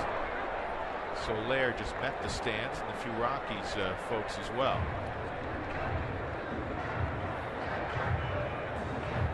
He takes that chain off. He's like 2 steps faster. That was like a Mr. T starter kit hanging out of there. What was that? Holy cow. What was that? Mr. T might be missing a chain, huh? There's only a few people watching the show that know, remember Mr. T in the 18, but yeah. Holy mackerel. Put that thing around my neck, I'd be dragging along the ground. And another base hit for LeMahieu. Huey's just a baseball player, right? That's all he is. And that's good enough for DJ. Subaru Supermo again for DJ. Pulls the hands in on that cutter, huh? And that's what the cutter's throwing about 29% of the time from Travis Wood. Might be even higher today. And for a hitter, when you start to see that ball cut in, you have to pull those hands closer to your belly. Corey Dickerson, soft line drive to third and a fly ball to left field. Couple home runs in that opening series for Dickerson.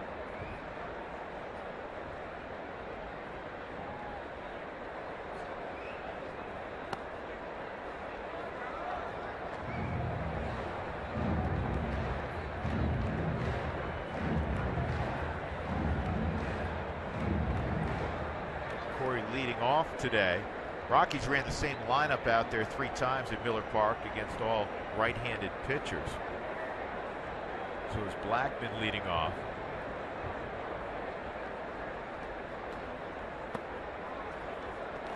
Brooks Brown's out there throwing down the Rockies bullpen. Just got up. Well, you got to be prepared. You don't have but 1 out, runner on.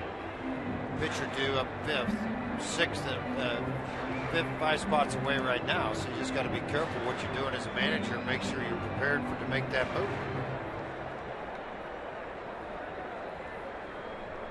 This is a rarity, Frage. A 2-0 count from Wood. Well, and a 2 count on Dickerson too. He's usually hacking by now. It's either an out or a hit by now. Can you hit? Can you sit dead red here with Wood, who works backwards, Jeff? I still think you do.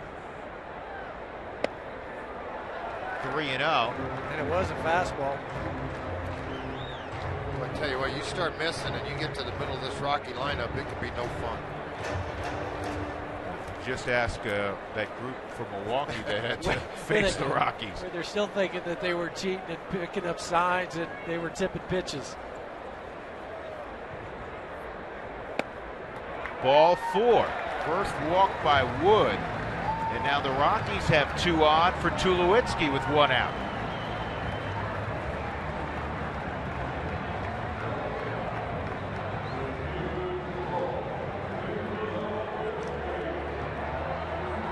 With every challenge call, the Subaru Eyesight Review will determine the outcome. Love, it's what makes a Subaru a Subaru. Tulo a single in the first. He struck out swinging in the third.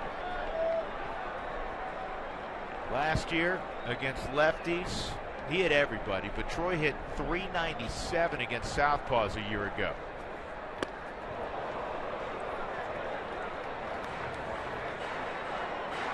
Tell you what, this guy will send you to the chiropractor. Change in speed, it's amazing. You watched him face left on left with Dickerson, all fastballs. Then he turns around with him and doesn't give him one. They do have action down in their bullpen. Jason Mott, the former. Down the line, fair ball. That'll get the Rockies back in front. LeMahieu around third. And a green light from Stu Cole for Dickerson. He'll score. Two-run double, Troy Tulowitzki.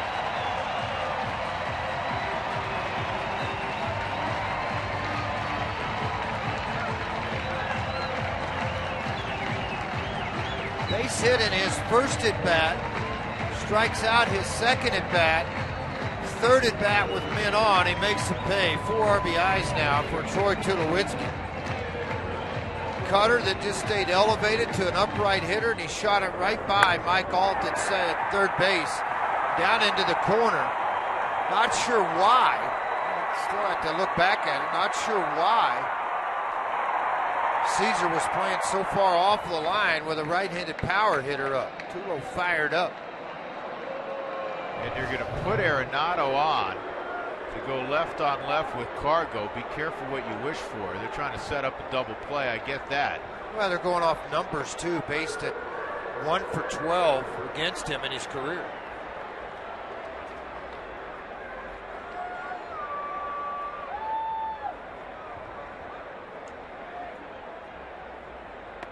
So this is really the first time the Rockies have been able to put some good at-bats together against Wood. They had a couple hits in the first, Tulo and Cargo against Wood. Had run in the second on a fly ball double by Matzek, and then LeMahieu hit. But other than that, I mean, Wood's been really in control of the timing of the Rocky swings. He's kept them off balance, Jeff. But think about this, though. Corey, Troy, I mean, even Nolan, it was going to be the third time facing Travis Wood. So you start to figure out a pitcher at that point. Big Chris Bosio, former big league pitcher himself, will wander to the mound.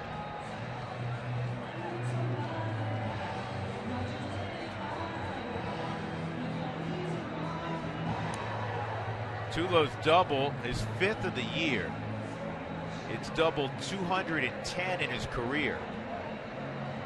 And he now passes Vinny Castilla for 4th on the Rockies' all-time list. I was thinking about this on the drive-in today, George. World Series 2007 for the Rockies. Troy obviously a big part of that. It's 2015, and you still think of him as this kid who just came up. Got a lot of games under his belt, and obviously he wants to play a lot more this year than he's been able to the last few years. No question about that. And I think, the injuries have derailed a lot of things that he wanted to accomplish as a player the last couple of years. So here we go. Cargo. Big swing, 0-1.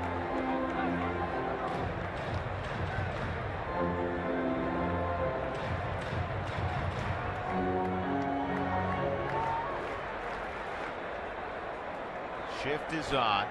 Tulo at second. Arenado at first. Cargo singled up the middle his first time, fouled out to third in the 3rd inning. 3-1 Colorado. Here in the bottom of the 5th inning. Go ahead, break it open.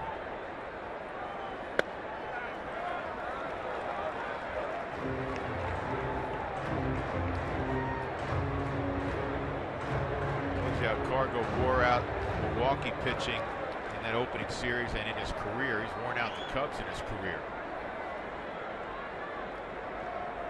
355 average. This ball in the air to center field, off the end of the bat a little bit. Dexter's got it, 2 outs.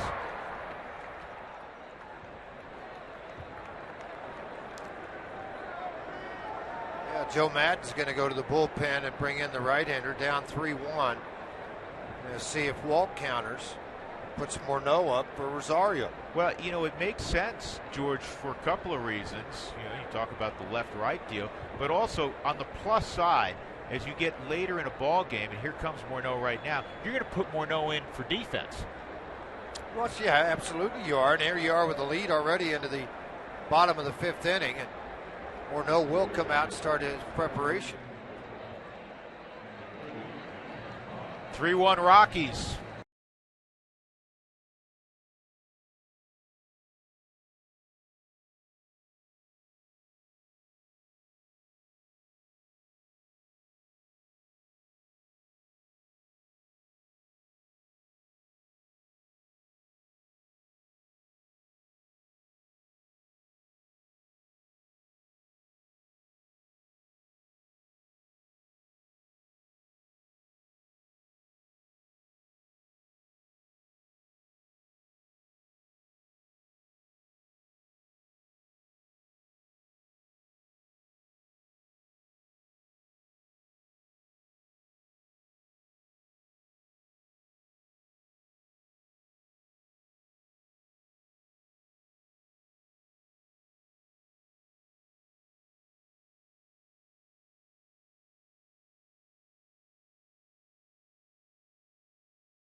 Rockies are ahead now 3-1 on the 2-run double by Troy Tulowitzki. 2 outs in the 5th inning. Jason Mott has come on for the Cubs. Log on to CFD Rodeo /Blake Shelton for your chance to win tickets to see Blake Shelton in concert Friday, July 17th at Cheyenne Frontier Days, summer's largest country music festival. Where's Blake Shelton from? I don't know where he's from, but I see him all the time on The Voice. Ada, Oklahoma. Is he from Ada, Oklahoma? Ada, Oklahoma. And he's really refurbished a lot of things there. Now, get a base hit, Willeen. We talked about Morneau coming up. I just think it's fitting to let Morneau pinch hit and then flip-flop your 2 areas. In other words, he goes to first, pitcher will hit for Willeen, the new pitcher coming in, if you get there. And they may still do it anyway. Willeen fouls it off because the pitcher spot after the double switch is now in the 6th spot. That's what George is referencing. Drew Stubbs is hitting. Blackman went in the game. Blackman's in the 8th spot. You say, wait a second, the 8th spot? That's not the pitcher spot. It was today. I think you still also want to show the confidence in Willeen that we trust you in this situation, even though there's 2 outs and they bring in the right-hander. I'm going to give you an opportunity. You bet. This is up the middle, easy play at second for Alcantara. That'll end the inning, but Troy Tulowitzki has given the Rockies a 3-1 lead with a bullet double down the left field line. So we'll go to the 6th inning. Home opener at Coors Field in front of a massive sellout. It's 3-1 Colorado.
Rockies are up 3-1. They've out hit the Cubs 7-4. Tyler Matzek battled command issues, but he made sure he got himself out of trouble in limiting the Cubs to a run in 4 innings. He did pitch to 2 batters in the 5th inning. Christian Bergman got him off the hook. DJ LeMahieu, an RBI single. Tulowitzki a few minutes ago, a 2-run double. And now the Rockies will hand the baseball to Brooks Brown, making his 2nd appearance of the year. Brown, a clean inning on Wednesday as the Rockies would win 5-4 in extra innings at Miller Park. Justin Morneau is in as well at first base, as we figured. So Brown in the 6th inning will face Matt Caesar, Wellington Castillo, and then we'll see, as Jason Mott is due up 3rd.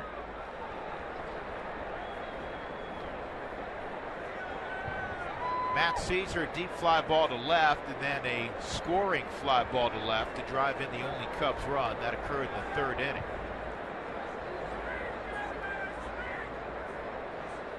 Bergman is on the plus side for the Rockies. Chance to get a W out of the bullpen. Nice home.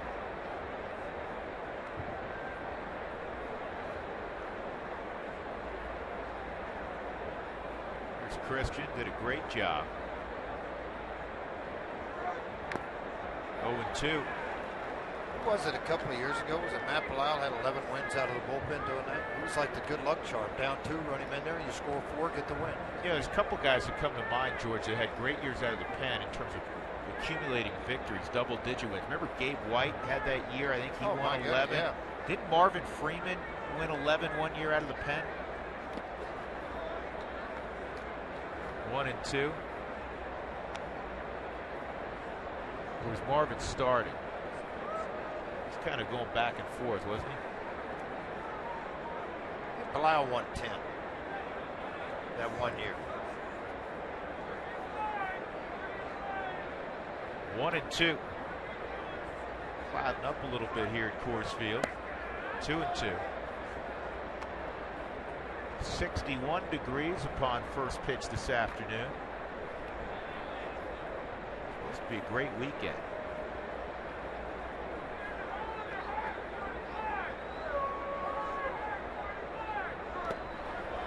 And now 3-2.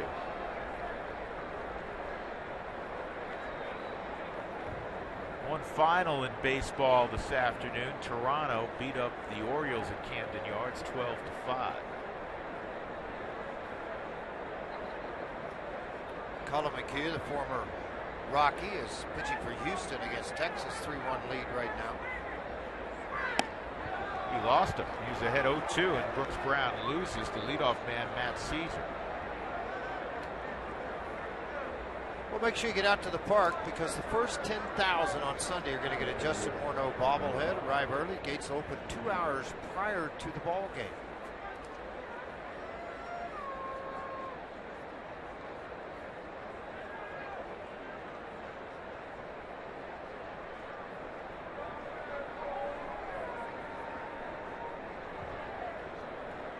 Chris Codlin's in the on-deck circle. Wellington Castillo at the plate. There goes the runner. Hit and run. Throw him out. Nope. I think they're going to call interference on the batter. They're going to send him back. That's exactly what they're going to call, Jeff. Good job. Joe Madden's on the jog out to discuss this with Quinn Walcott. Well, he hit the back of the helmet of Nick Hundley on his swing. Watch very slowly. You're going to see it here. When he comes around on his follow-through, it catches Hundley right in the jaw. There's no question. You got to call that. Well, and Quinn immediately called it. He jumps out. He sees that. So he's pointing. And the bonus is there. It's result of the play. Had Nick still been able to throw out Caesar, then it would stand.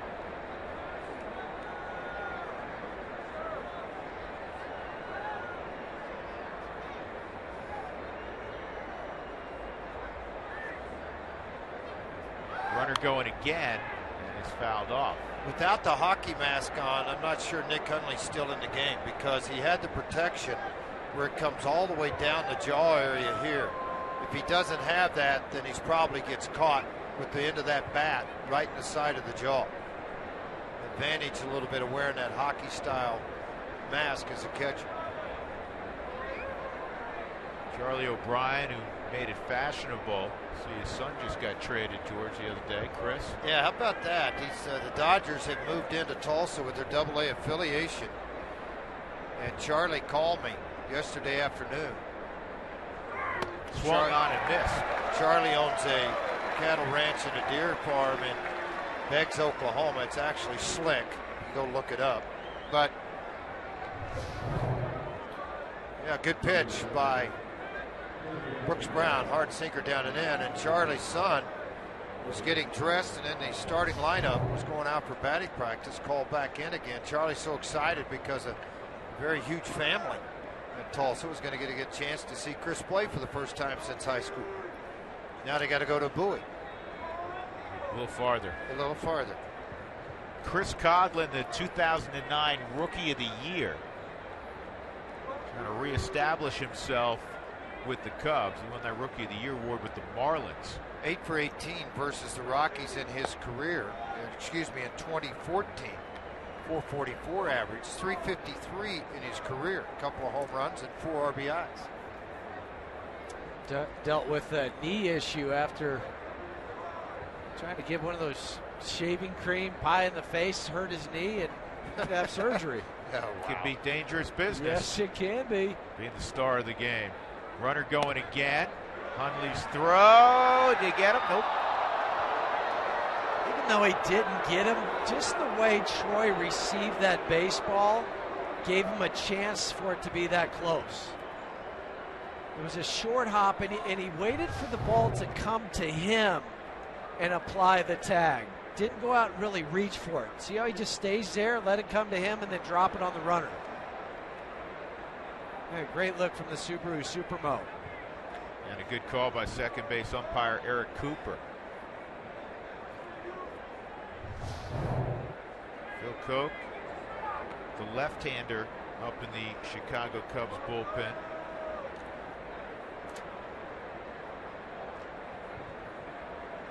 Also got a righty up in Schlitter.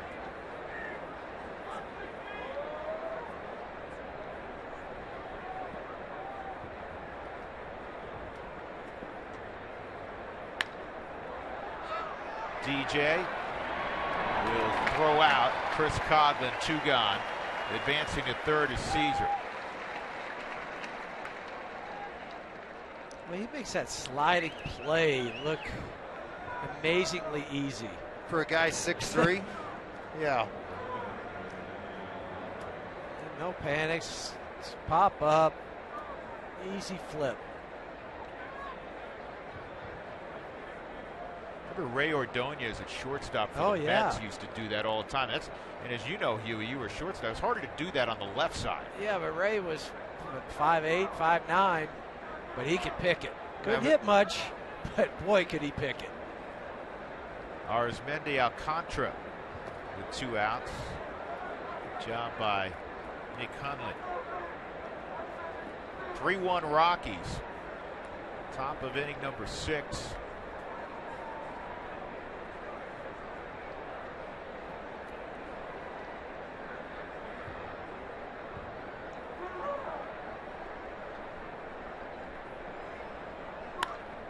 Center field. Charlie started in and then retreats a little bit. He's got it.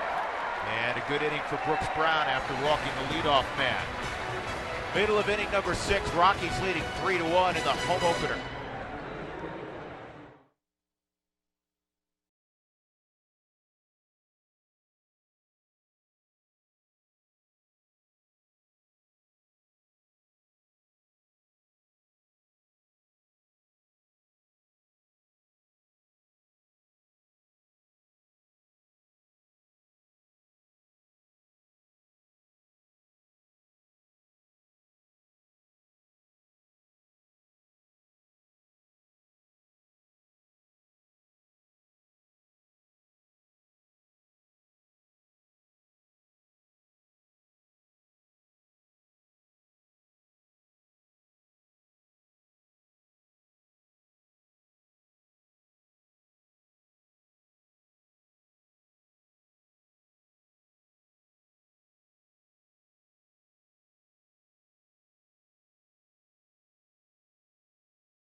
LA. Rockies 3 and the Cubs 1. The difference in the game, a 2-run double in the 5th inning by one Troy Tulowitzki. Leading off for the Rockies will be Justin Morneau. His first at bat came in last inning defensively for Willeen Rosario, double switch. And the bearded man is Brian Schlitter. He'll take over. He'll be the third pitcher utilized by Joe Madden this afternoon. 61 games a year ago with the Chicago Cubs. He threw the ball out of the bullpen, 56 1/3, sent down. And Justin Grimm was a guy that came up with a forearm stiffness. And so he was placed on a disabled list today.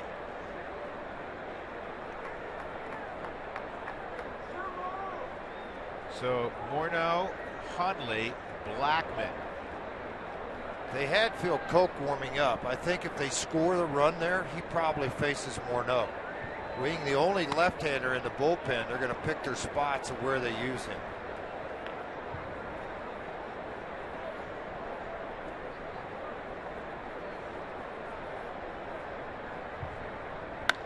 And this ball is hit to deep left center field by Morneau. Did he catch it all? You bet! Home run, Justin Morneau. Welcome back to Coors Field. Make it 4-1, Colorado.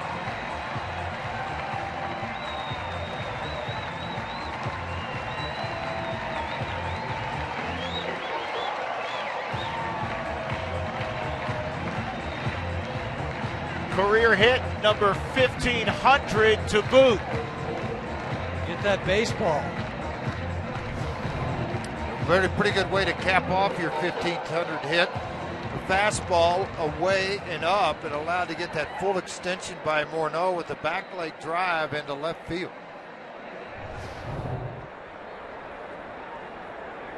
Nick Hundley nearly hit one out his last time up. Made Dexter Fowler go to the wall in center. Oppo power.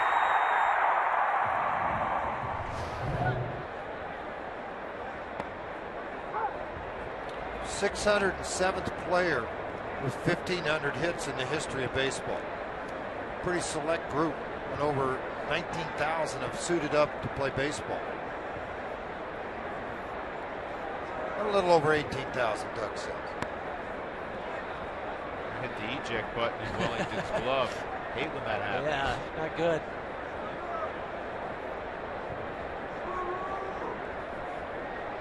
(4-1) Rockies. Bottom of the 6th inning, nobody out. Here's the 2-1 to Nick, and that is bounced foul. Stu Cole helping out Mike Alden, former infielder, UNC Charlotte. He's out. He was out when DJ and Nolan received their gold gloves today, and rightfully so. Yep. And whoa, look what I came up with. That's a good play by Mike Alt. Stu would have let Alt take that one without a glove. Alt throws out Nick Hundley. And that'll bring up Charlie Blackman for the second time. He struck out his first time. You know, on that UNC Charlotte team, we're talking about Stu Cole. Of course, Stu went on to pro ball. Longtime manager and a good one in the Rockies system. And now an outstanding third base coach. Danny Montgomery, who has been with the Rockies forever and special assistant to Jeff Bridich. She was on that same college team at UNC Charlotte.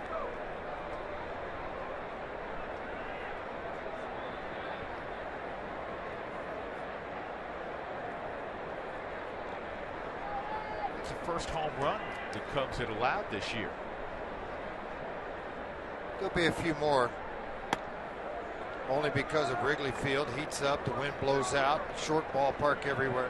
You know, when we've been in there early, George, and you tell this every year that on the years that we've been there, say in April or May, as opposed to when the ivy's in full bloom, it's not a great hitter's park the first month and a half. It's a wonderful pitcher's park. I mean, heck, you get September, it's a wonderful pitcher's park. It really is. And We always laughed when Rick Sutcliffe went 16-1 and won a Cy Young Award. The wind would be howling out in batting practice, and the day he started, then all of a sudden you'd change and come back out, and you'd have to go get a coat, and the wind would be blowing straight in. The temperature would have dropped. When the ivy starts to grow, the ball starts to fly, plain and simple. It's like the winds change off Lake Michigan. See that ivy out in center field? That'll fill in. 3-1 on Blackman. DJ LeMahieu on deck.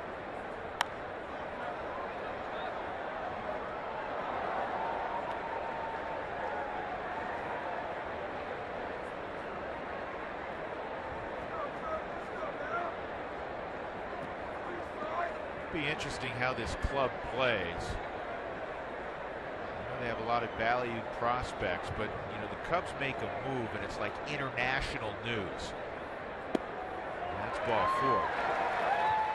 I mean, based on their moves this offseason, you got to like the pickup of John Lester. I mean, I like Rick Renneria as a person. I think he's probably a pretty good manager, but they go get Joe Madden, which is, significant. All the great work he did 9 years in Tampa, taking to the postseason 4 times, the World Series in 2008. Miguel Montero, big fan of his ability. So I understand the excitement coupled with the Chris Bryants, the Addison Russells of the world, but last time I checked, that doesn't make you a World Series favorite. And I think in some corners it was written that way. You know what? With all those comments you made right there, the one thing you forget about, Dusty Baker was a pretty good manager, couldn't win there. He didn't have the animals. Lou Piniella was a pretty good manager, couldn't win there, and he left quickly. Don Baylor was a pretty good manager, left quickly. I think it's a difficult place, more difficult than what anybody imagines, to go and play, and a lot of it's still a lot of the day game. Hit and run with the perfect guy to do it, DJ LeMahieu. He comes through with another knock. 3 for 3 this afternoon. And Jeff, he may be the perfect hit and run guy. I'm just watching the second base because he broke to the bag, and then it looked like Fred Flintstone trying to stop.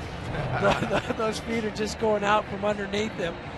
Great pitch to try to hit and run with, down and away, easily shot there. Now watch the second baseman. I'll start to go, oh. Can't get back. Charlie trucking into third. With his swing path and the majority of his hits going to the right side, just an idea. I mean, the inside-out swing is the ideal guy to hit and run with. And some guys just like to hit and run. And DJ likes it. It's not why are you putting that on with me? It's great, let's do this. A little extra special for DJ against the club that drafted him in the Chicago Cubs. First and third, 1 out for Corey Dickerson. He walked and scored last inning. Difference in this ball game, the Rockies are 2 for 5 with runners in scoring position. The Cubs just 1 for 9.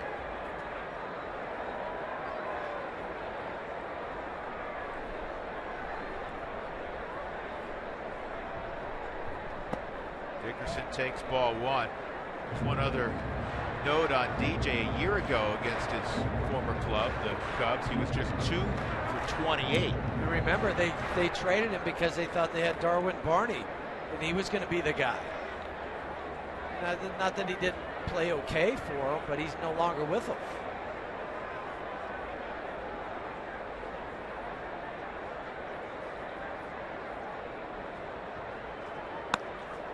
Two 2-0. Dickerson showing patience in an RBI situation. Trying to get that 5th run home. Got good speed, and Blackman at third. 2 guys with running ability. DJ runs a little better than average at first. Dickerson with 6 ribbies in the early going.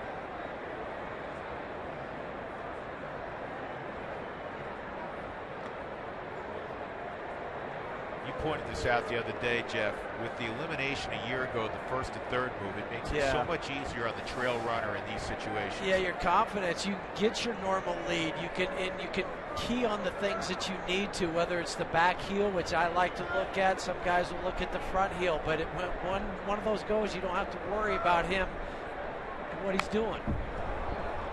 Big swing for Dickerson. He grabs a baseball off the pitch back. He wants that pitch again. Saw that grouping of RBI leaders earlier. Did Adrian Gonzalez get called up yet, George? Yes, he did. Moved up to another league. 5 home runs, a major league record in his first 3 ball games. Yeah, they're leading the league with 6, and he's got 5 of them. Oh, three the other night off Cashner, a guy with pretty good arm. 3-1. Tulo's on deck. Slitter has a very good hard sinker right now, not able to command it, sinking out of the zone at 94 to 96. Guy on deck has played the Cubs 35 ball games, and after the 2 ribbies in his last at bat, he's got 35 ribbies in those 35 games.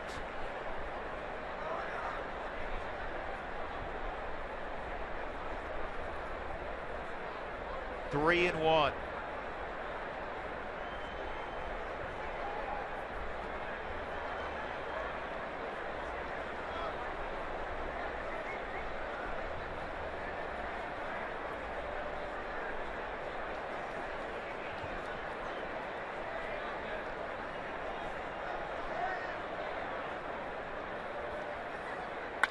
This ball driven in the gap, left center field.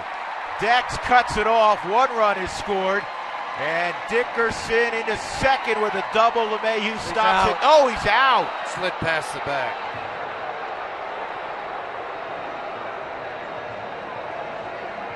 LeMahieu stopped at third. 7th RBI for Corey Dickerson. Yeah, he just slid past the bag. Unfortunately, got that hard sinker down, uplifted into the outfield. Dexter doing a very good job not letting this ball get to the wall into the gap. Then he's going to throw back in, and when it comes back, it goes there. Dickerson goes well past it as Charlie comes in. Watch right here. He slides right past the bag. Everything comes off. There's the tag applied. He tried to put the foot back on, but didn't get there. Jeff, is that a product of guys just sliding late? Yes, that's what happened. And when you slide on your left side, when you're trying to go and reach back for the bag, it's harder to do. Where if you're sliding on your right side, sneaking away, your left hand can catch the bag. Tell you what, Dexter made a great play, and it helps that he has wonderful speed and long arms, because I think for most center fielders, that thing's going to the wall. It's a triple. The Rockies with a 5-1 lead, and if you score with us at home, even though he got to the bag, got past it, it's a continuation of the same play. So it's a single and an RBI. It is not a double. Edwin Jackson now, the guy we spoke of a few minutes ago, up in the Chicago pen. 2 out base hits too. This ball club, pretty good job of doing that in Milwaukee. So the task doesn't get any easier. As you look at Jackson throwing down in the bullpen with Troy Tulowitzki at the plate. This is the biggest hit of the ball game. We look back on 1 inning ago. Troy, cutter in, pulled the hands in, and rips it down the left field line to drive in 2 and make it 3-1.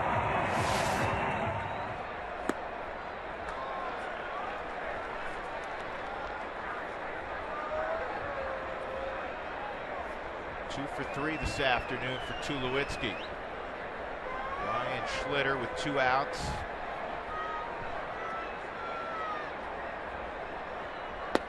(3-0). Arenado's on deck.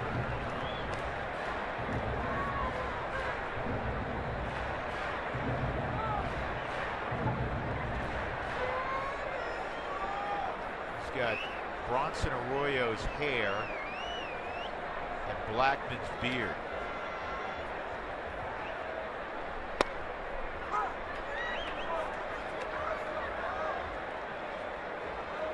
Ten more hits for the Rockies. They're 4 for 4, producing double digits in hits on the young season. You expect it here, but to do what they did on the road, outstanding. It's fouled off.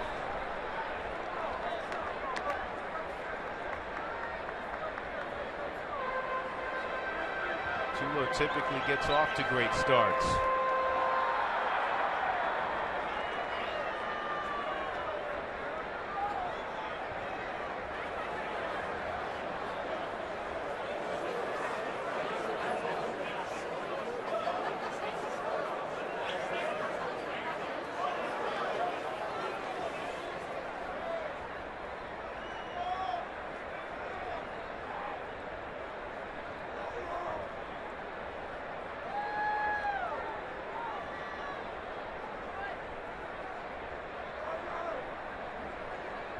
3-2.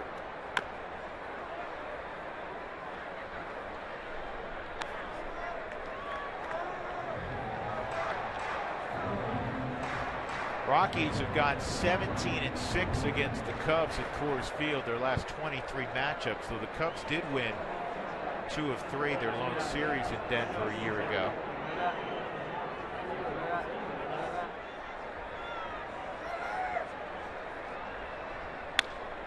Ground ball to third.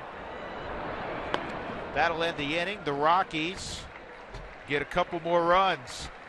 Justin Morneau led the inning off with a home run, and eventually Charlie Blackmon would score on a base hit by Corey Dickerson. 5-1 Rockies.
Chicago Cubs won.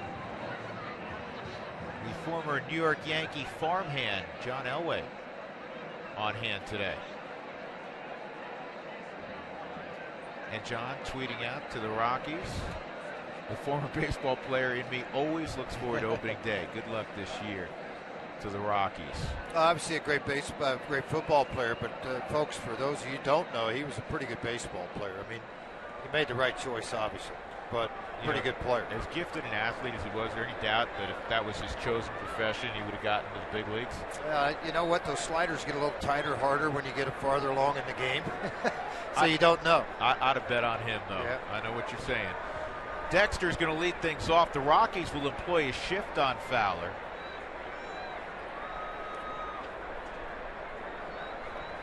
And the Rockies getting the second inning of work from Brooks Brown. He starts Dexter off with a changeup. And in that 1 year in Oneonta, the New York Penn League, John hit .318 in 42 ball games back in 1982. George, you played in the Penn League. A long time ago. There's that slider that Dexter has had times a lot of trouble with. That was a changeup at 84. The other pitch is slider. They had 0-2. Bottom just dropping out of this thing, and I know Dexter in his mind's going, it's 5-1 ball game. Give me something to hit here. Yes, I did play in the New York Penn League. Newark, New York. Newark, New York. Don't drink the water. Don't take a shower here at the hotel. Huey, were you in the Penn League? No. So I asked strike three, inside corner. Quinn Walcott telling Dexter Fowler that's all for that at bat. Second strikeout for Brooks Brown. He went soft, soft, soft, and then the heater showed up. Did a great position of the heater, too. You see Dexter had stood him up after he was leaning out over, and watch those knees lock. Front foot's actually on the line, even maybe out of the box when he stood out. So that pitch really seemed to be in a lot tighter than it was on him. Yeah, you know, I said, well, what's my wife supposed to take a shower? And they said, come to the locker room early. Are you serious? Yeah, that was great. Jorge Soler. Yeah, that's right. I was only there 7 days, then moved on to Burlington, Iowa. Hey. They said the same thing in Burlington, though, right? No, it wasn't that bad. I just had to tie the door shut on the trailer we were living in because of wind. They'd all blow open at night. I think we lived in the same trailer because I was in Burlington, Iowa, too. $95 furnished. You may be able to get the same deal, George. No, I think it's gone up to 96 now. Yeah, but I had a 50-foot rope that I'd tie the door shut at night because the wind literally would blow the doors open. No air conditioning. You just go out and sit in the car in the middle of the night to cool down, then go back in the house. 1-2. Off the end of the bat, shallow center, and Blackman will get there. 2 outs. The day after every Rockies victory, get 50% off your online order at Papa John's. Promo code ROCKSWIN at papajohns.com. We'll bring up Anthony Rizzo, who's 1 for 1. And his ribs and elbow are bruised up. He's gotten hit twice. Tyler Matzek started, went 4+, allowed a run on 4 hits, 3 walks. Struggled with his control, did strike out 4. He hit Rizzo twice. That's a strike from Brooks Brown. Christian Bergman got Tyler Matzek out of a jam in the 5th. And Bergman's the pitcher of record on the plus side. Rockies have out-hit the Cubs 10-4. And he bunts against the shift, and guys will do that. Well, you know what, though? When I have a big home run hitter like that up at home plate, the guy that's hit 30 home runs, 1 of 3 in all of baseball to hit 30 or more. You know what? You want to lay a bunt down the third base line and only get 1 back, go ahead. And with 2 outs. I mean, that, you know, to me, with 2 outs, exactly, Jeff, go ahead and start swinging. Kidding me? I'll give that to you. You can have first. I don't have a problem with that. The Rockies bullpen, 12 innings pitched, 13 strikeouts, just a couple of walks. It's been pretty good. Yeah, it's been real good. Starlin Castro's 1 for 3.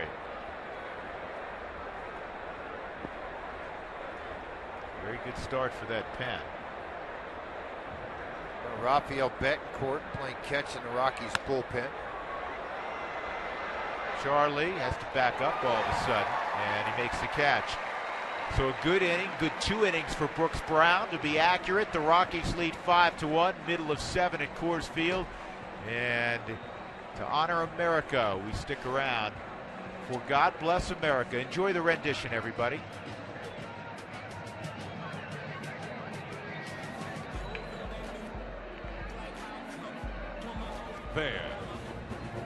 The Colorado Rockies are proud to host and honor those who sacrifice on behalf of us all. With us on the field today is Senior Airman Joseph Mazzolio. Airman Mazzolio has been on active duty for 3 years, serving at the Air Force Academy and on multiple deployments. He was awarded the Military Outstanding Volunteer Medal for volunteering 120 hours supporting troop morale centers in deployed locations. As a result of these significant contributions to our Air Force in service to our nation, Senior Airman Mazzolio was named the United States Air Force Academy Outstanding Airman of the Year for 2014. Fans, please give a warm hero's welcome to Senior Airman Joseph Mazzolio and all of our nation's brave servicemen and women and their families. We thank you for your sacrifice to our great nation.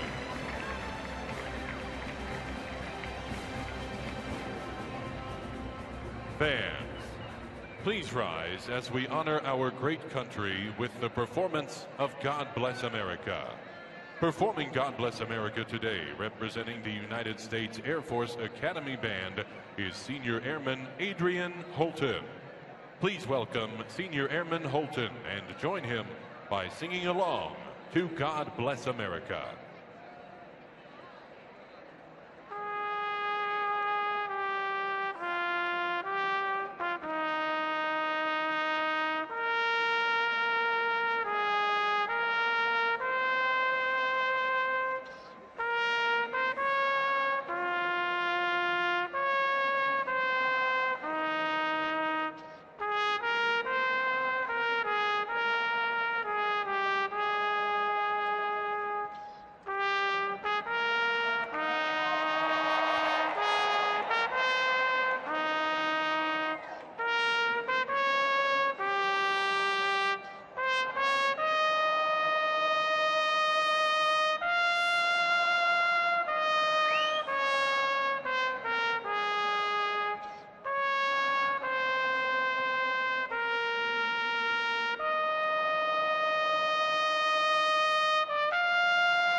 Volume Lexus dealer.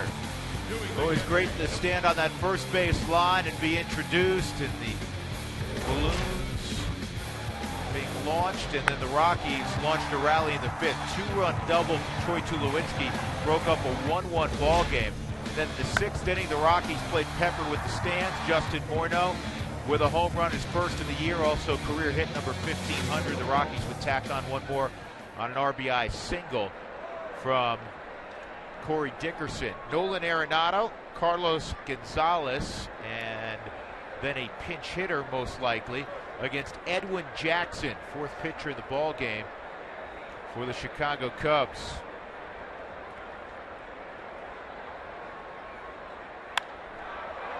And it's a fly ball to center field.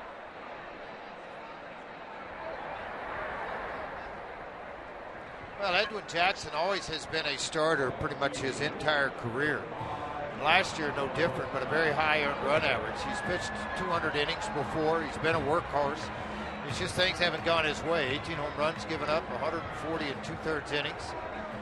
615 earned run average, or 633 with the 6-15 record. 28 games, 27 starts a year ago. And you root for the guy. I mean, he shows up every day. You know what he's like a little bit for me? Barry Zito in San Francisco when he struggled. Edwin shows up every day, tries to do his job the right way, active in the community, all those things. By the way, Zito signed back with his old ball club after a year off. He's in AAA pitching for the Oakland A's. Here's the 1-0 on Cargo. Outside, 2-0. Last night, Rockies affiliates, New Britain was rained out, along with about 4 other games in the league. Albuquerque lost, as well in the Cal League. Modesto lost. Sensatello took the loss in that ball game. Asheville won. 2-1. I like New Britain's nickname, the Rock Cats. The Rock Cats. Check out that hat. Charlie Felix What's an RR? Have you not seen it? Our superb, yeah, but we want to get our mitts on one because Charlie is our superb photographer, and he visits all the minor league you go online affiliates. and you go on their site, and then you give them your credit card, and they mail you a hat. Yeah, you can do that, can't you? We'll have Kyle send us a picture from the game sometime when he goes. That's right. Kyle's not too far from there. Your oldest son in Stores. That's a strike. Building and a new hockey at UConn. Yeah, they're building a new ballpark in downtown Hartford. They'll be ready to go next year. So will they change the name to Hartford? Because New Britain's a suburb of Hartford. I wonder what they'll do. I'm not sure what they're going to do. 3-2 on Cargo.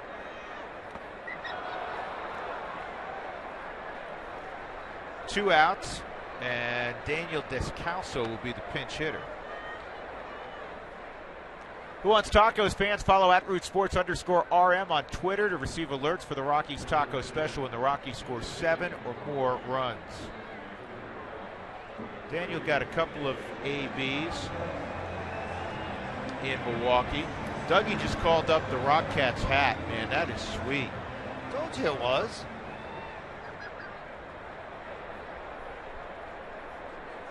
I like it.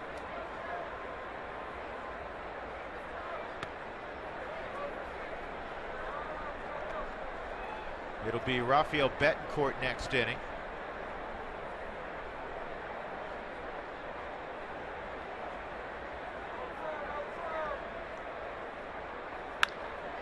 On the ground, picked up nicely by Alcantara, and the Rockies go down in order for just the second time this afternoon. Colorado leading 5-1. We'll go to the 8th.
more question. This is about Darren Holmes, who's back with the ball club. He is the bullpen coach.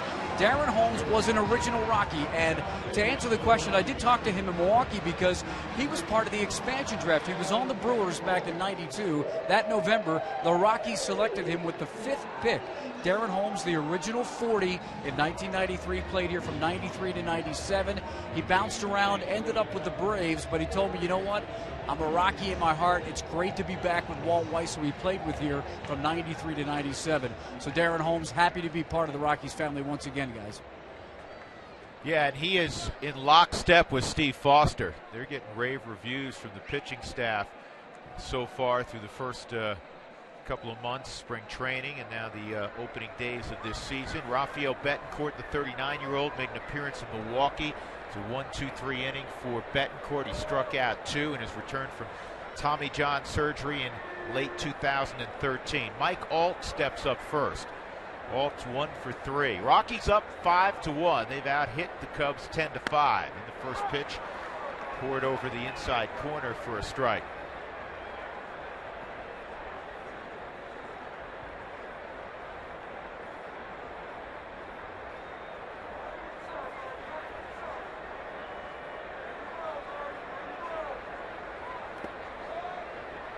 Big crowd today, as you'd expect. More than 50,000 tickets were distributed. In fact, a record 50,907 tickets distributed. Actual attendance 49,303. A sellout crowd for opening day 2015. Everybody's got to be pretty happy. Rockies up 5-1. 1-2 the count. Boone Logan, you saw a moment ago, he's getting loose in the Rockies bullpen, and the only left-hander for the Cubs, Phil Koch, is up.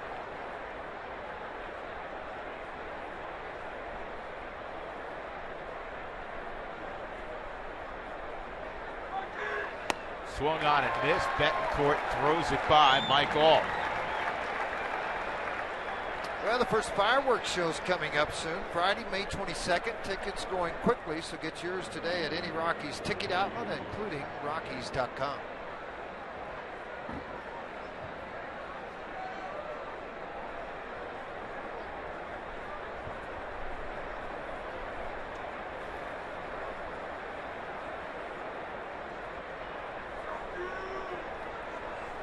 Here's Matt Caesar.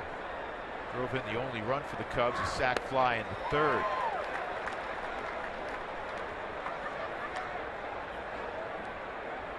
Still see the tardy swings on the 90-91 mile-an-hour fastballs from Betancourt. Short, quick arm action, deceptive, hides the ball well.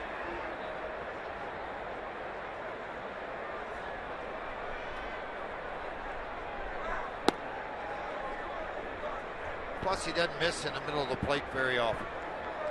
Typically down. Take a look at that crowd Drew talked about out on the concourse in center field.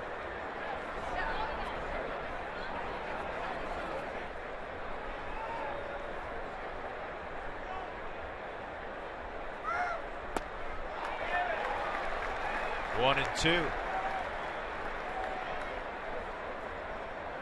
The Cubs last year struck out 1,477 times, which was the most in baseball. And they had an on-base percentage of just 300, which was the 3rd worst in baseball. Again, they went 73 and 89. And when they bring some of those kids up, you figure, all right, they're going to be better. And they're hoping with their pitching staff a lot better because they have some good arms. The addition of Lester, Jake Arrieta, who's back again. Hendricks, who will throw on Sunday. But they're going to strike out a lot again, Jeff. They have a lot of big swing guys. Now, when they run into them, they're going to go far, but they're going to punch out quite a bit. Yeah, they still have the 2nd youngest team in the National League, and youth will do that. Popped up right side. LeMahieu will call off Morneau. 2 outs.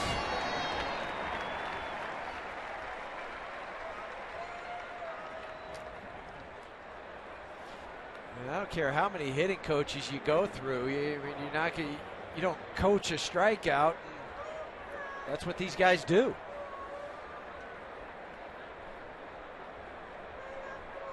Hitting coach is trying to tell them don't do it. They still do. Wellington Castillo 0 for 2 and a walk, 2 outs, nobody on. Top of inning number 8.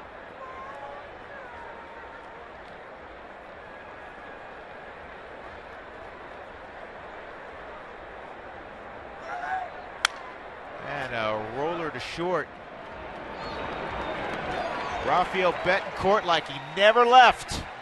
1, 2, 3 in the 8th. 5-1, good guys.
We go to the bottom of the 8th inning. Colorado 5, Chicago 1. Drew Goodman, along with Jeff Houston, George Frazier, and Mark Stout. We're at a post-game show to follow with Jenny and the gang. Justin Morneau second at bat. His first one went pretty well. He's facing Edwin Jackson here. Came in defensively 2 innings ago, and he hit a bomb his first time up.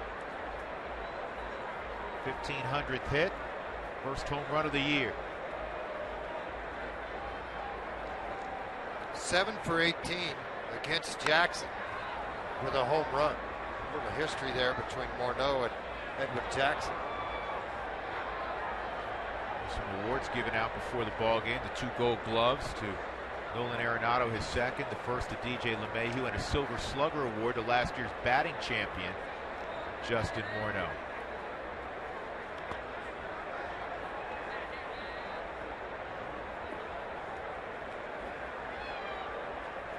Now third on the all-time hit list for native Canadians. Larry Walker, of course, is number 1, 2,160. George Wood, who played the 1800s, had 1507. So Morneau's going to pass George Wood fairly shortly. And it'll be 1-2 with his friend and a guy he looked up to growing up, Larry Walker.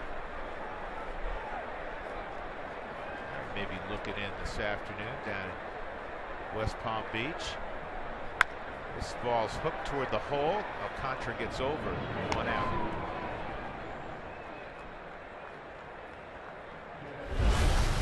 Today's game changer brought to you by T-Mobile. The 1-1 ball game in the 5th. The Rockies shortstop came up, Travis Wood, and his pitch was lined down the left field line to drive in at 2. LeMahieu and Dickerson, and the Rockies took a 3-1 lead in now lead at 5-1. That's our T-Mobile game changer. Nick Hundley's hit the ball hard a couple times in the game to the wall in center and a hot shot to third, but nothing to show for it. He's 0 for 3. Now he's got himself a knock, 1 for 4. Join the parade. Yep. It's the Rockies' 11th hit.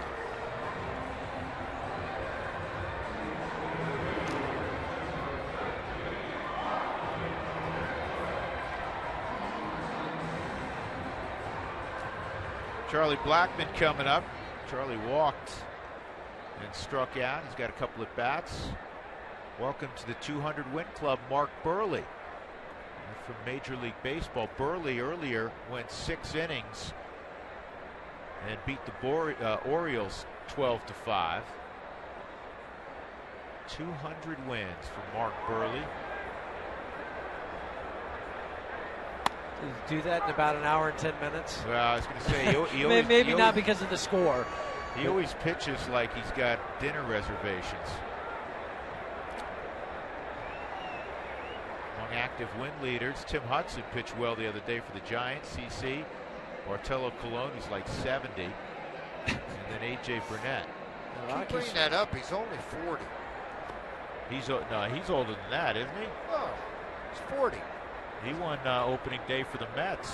I was going to say the Rockies will see Tim Hudson in San Francisco next week. Probably a little surprise in baseball so far. Chicago White Sox, who reloaded as much as did the San Diego Padres. They started the year 0-3 and they trail 3-0, being shut out by Minnesota at home. And Minnesota's finally scored. They scored 1 run entering the ball game today, 3 today. Cologne's 42, by the way, on May 24th.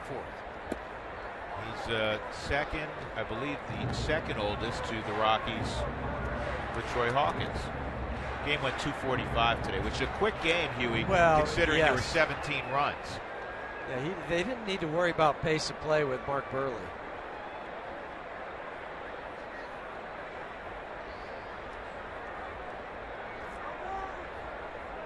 One on, one out. Rockies up by 4, and that's foul. Past Eric Young. Get to the ballpark early. Tomorrow, first 20,000 will receive a monthly calendar courtesy of Root Sports. So make sure you get here for that, as we've shown you the picture of Cargo. Found those pants after all those years.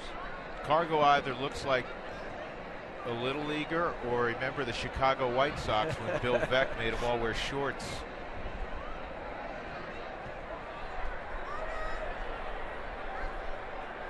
Two-two, and Blackmon works underneath this one. Shallow center field. Castro goes out. 2 gone. Gonna bring up LeMahieu, who's had a perfect day at the plate, 3 for 3.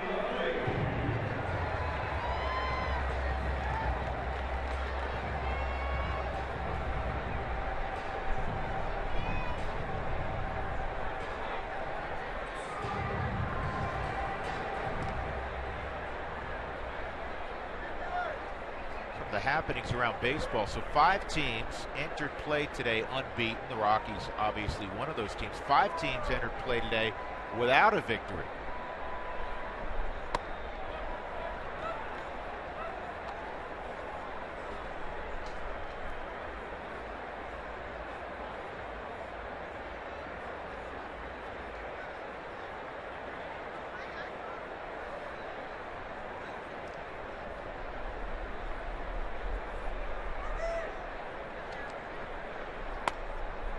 Strike, 1-1. Now here's DJ's afternoon. He drove in a run in the second inning, the first Rockies run, with a 2-out hit. He has a penchant for coming through with 2 out. Next at bat, he would score after that single, and then the hit and run perfectly executed with Charlie Blackmon. This ball up the middle. Castro has it go under his glove, and Hundley's going to go first to third. And that's been the knock, Jeff, a little bit on Starlin. He'll make the spectacular play, and then the routine play on occasion, he'll boot. Yeah, and this is a routine play for a big league shortstop. And I know it's to his left. He's playing slightly pulled, but just a 3-hopper goes underneath the glove. That would have been an easy catch and flip to the second baseman from the Subaru Supermo. He just gets his glove too close to his body, doesn't have it out in front where his eyes contracted into his glove. Yeah, don't look at the glove. It's not the glove's fault. Glove, you failed me. Corey Dickerson. Corey 1 for 3 and a walk. RBI single in the 6th. Tried to stretch it to a double. He actually would have been safe, but he overslid the bag. Dexter Fowler ends up getting an assist on that.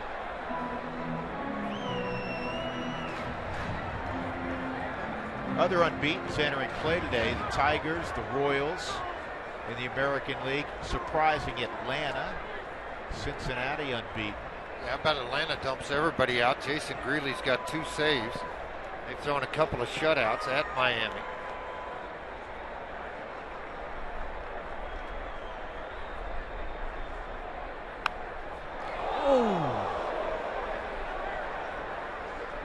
Ooh, because somebody got hit right in the arm. He's okay, though.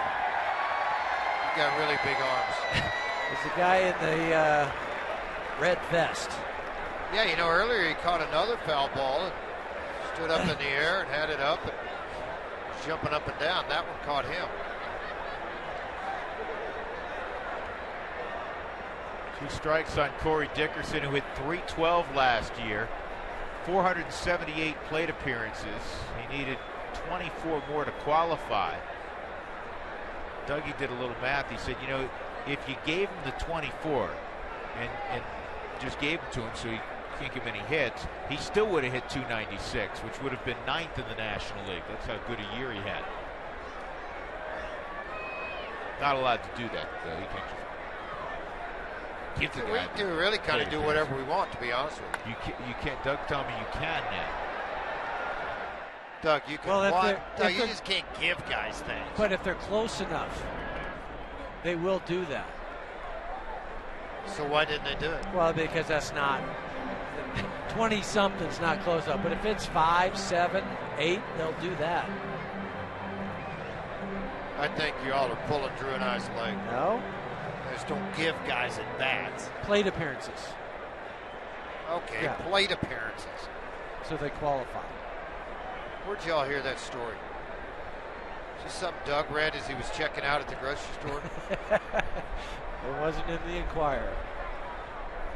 0-2.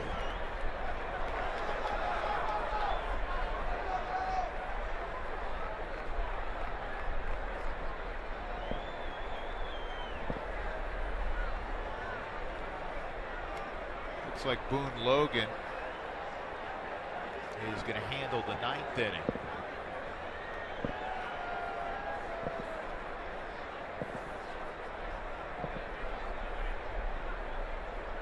Doug's telling me that they gave the batting title to Tony Gwynn in 1998 when he was 14 shy, 4 shy. Who finished second that year, Doug?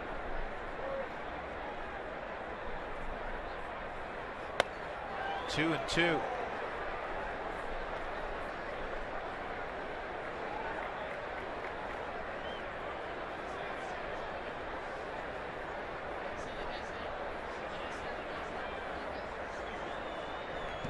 Tavis.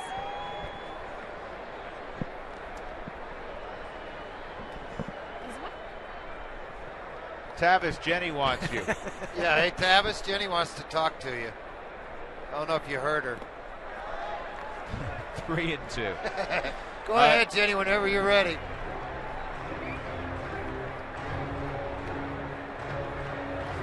Jenny, Spilly, Jason, Corey. They'll have the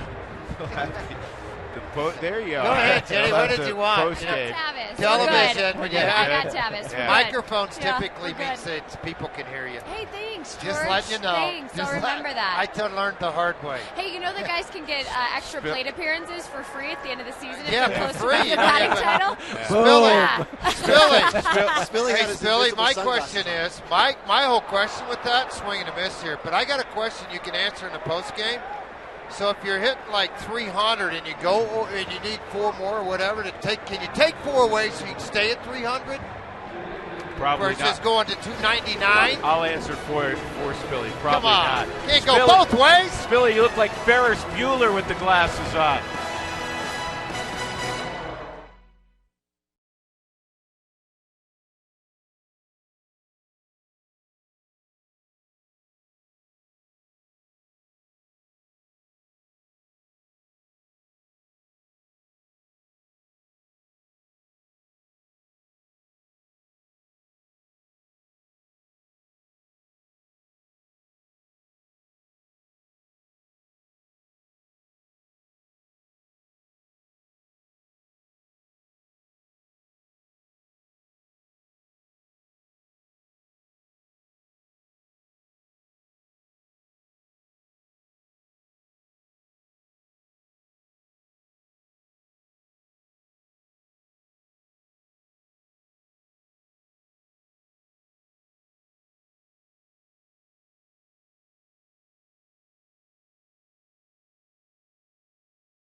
Fair now at southwest.com. Sellout crowd, home opener, and the Rockies are 3 outs away from a celebration. 5-1 they lead. Hey, we haven't seen Jenny and the gang in a long time. What are you guys up to? Well, we already introduced you to Tavis Strand, our producer. So coming up, we'll introduce you to our post-game producer, Justin Argo. We're also going to talk about the Rockies streaking in Lodo with We're a going win. streaking across the quad. Grab your green hat! It's going to be a ton of fun. And we'll talk a little Walt this way. Walt Weiss showing us how he can use his bench. Yeah, and he's done a great job mixing matching with the bullpen. The bench has been a great job so far. And just in time for 1,500 as Justin Morneau hits a home run for hit number 1,500. I think another Rocky hit a home run for their 1,500th hit. Yeah. Oh, yeah, it's one of my good friends. His birthday's August 20th. Me? His name is, Todd Held. Oh, poor Corey. Poor Corey. We'll have a lot of fun in the Toyota postgame show, and I hope we have some friends behind us to join got in. one friend. See those friends? They're coming. They're coming in hot. I think you're going to have a whole lot of friends in the post-game show. But first things first, Boone Logan's going to try to get 3 more outs. And the Bean is at the plate, the former Rocky, Johnny Herrera, who made the Cubs as a non-roster invitee. He was with Boston last year. He was traded to the Red Sox prior to the start of last season. I think he was part of that Franklin Morales deal. So he's an extra infielder. And he's pinch hitting here. And he hits a fly ball to Cargo, his good friend in right and fellow native of Venezuela. 1 out. Let's check our CenturyLink link to what's next. Here's the starting matchup tomorrow. And we were referencing former Rockies. There's another one on the hill for the Cubs, Jason Hamill. And he'll go against Kyle Kendrick. Kyle's second start. His first one in a Rockies uniform was outstanding opening day in Milwaukee. So it's Hamill and Kendrick tomorrow. What's next? Brought to you by CenturyLink. Alcantara at the plate. Swung on and missed. Boone Logan's second appearance of the season. His first one in Milwaukee was terrific.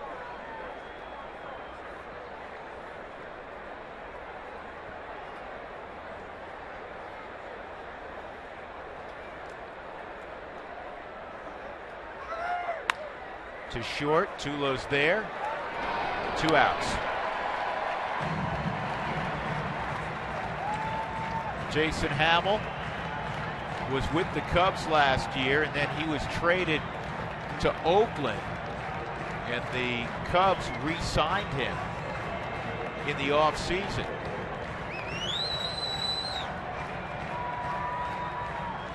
Jason did some good work in a Rockies uniform. 2 outs. And Dexter Fowler. Boy, the former Rockies everywhere. Dex today's 0 for 4 in his return to Coors Field. Had a double in his first at bat with the Cubs opening day. Nothing since, and he went around. It's 0-1.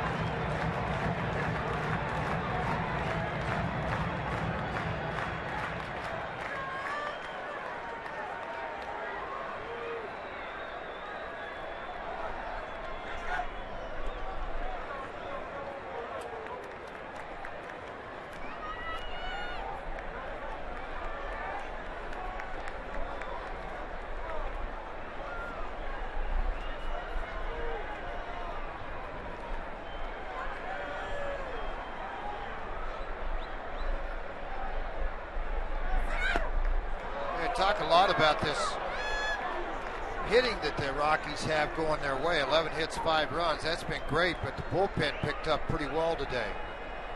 You look back at what they accomplished so far. Just 1 hit given up over that long period there, pitching 5 innings.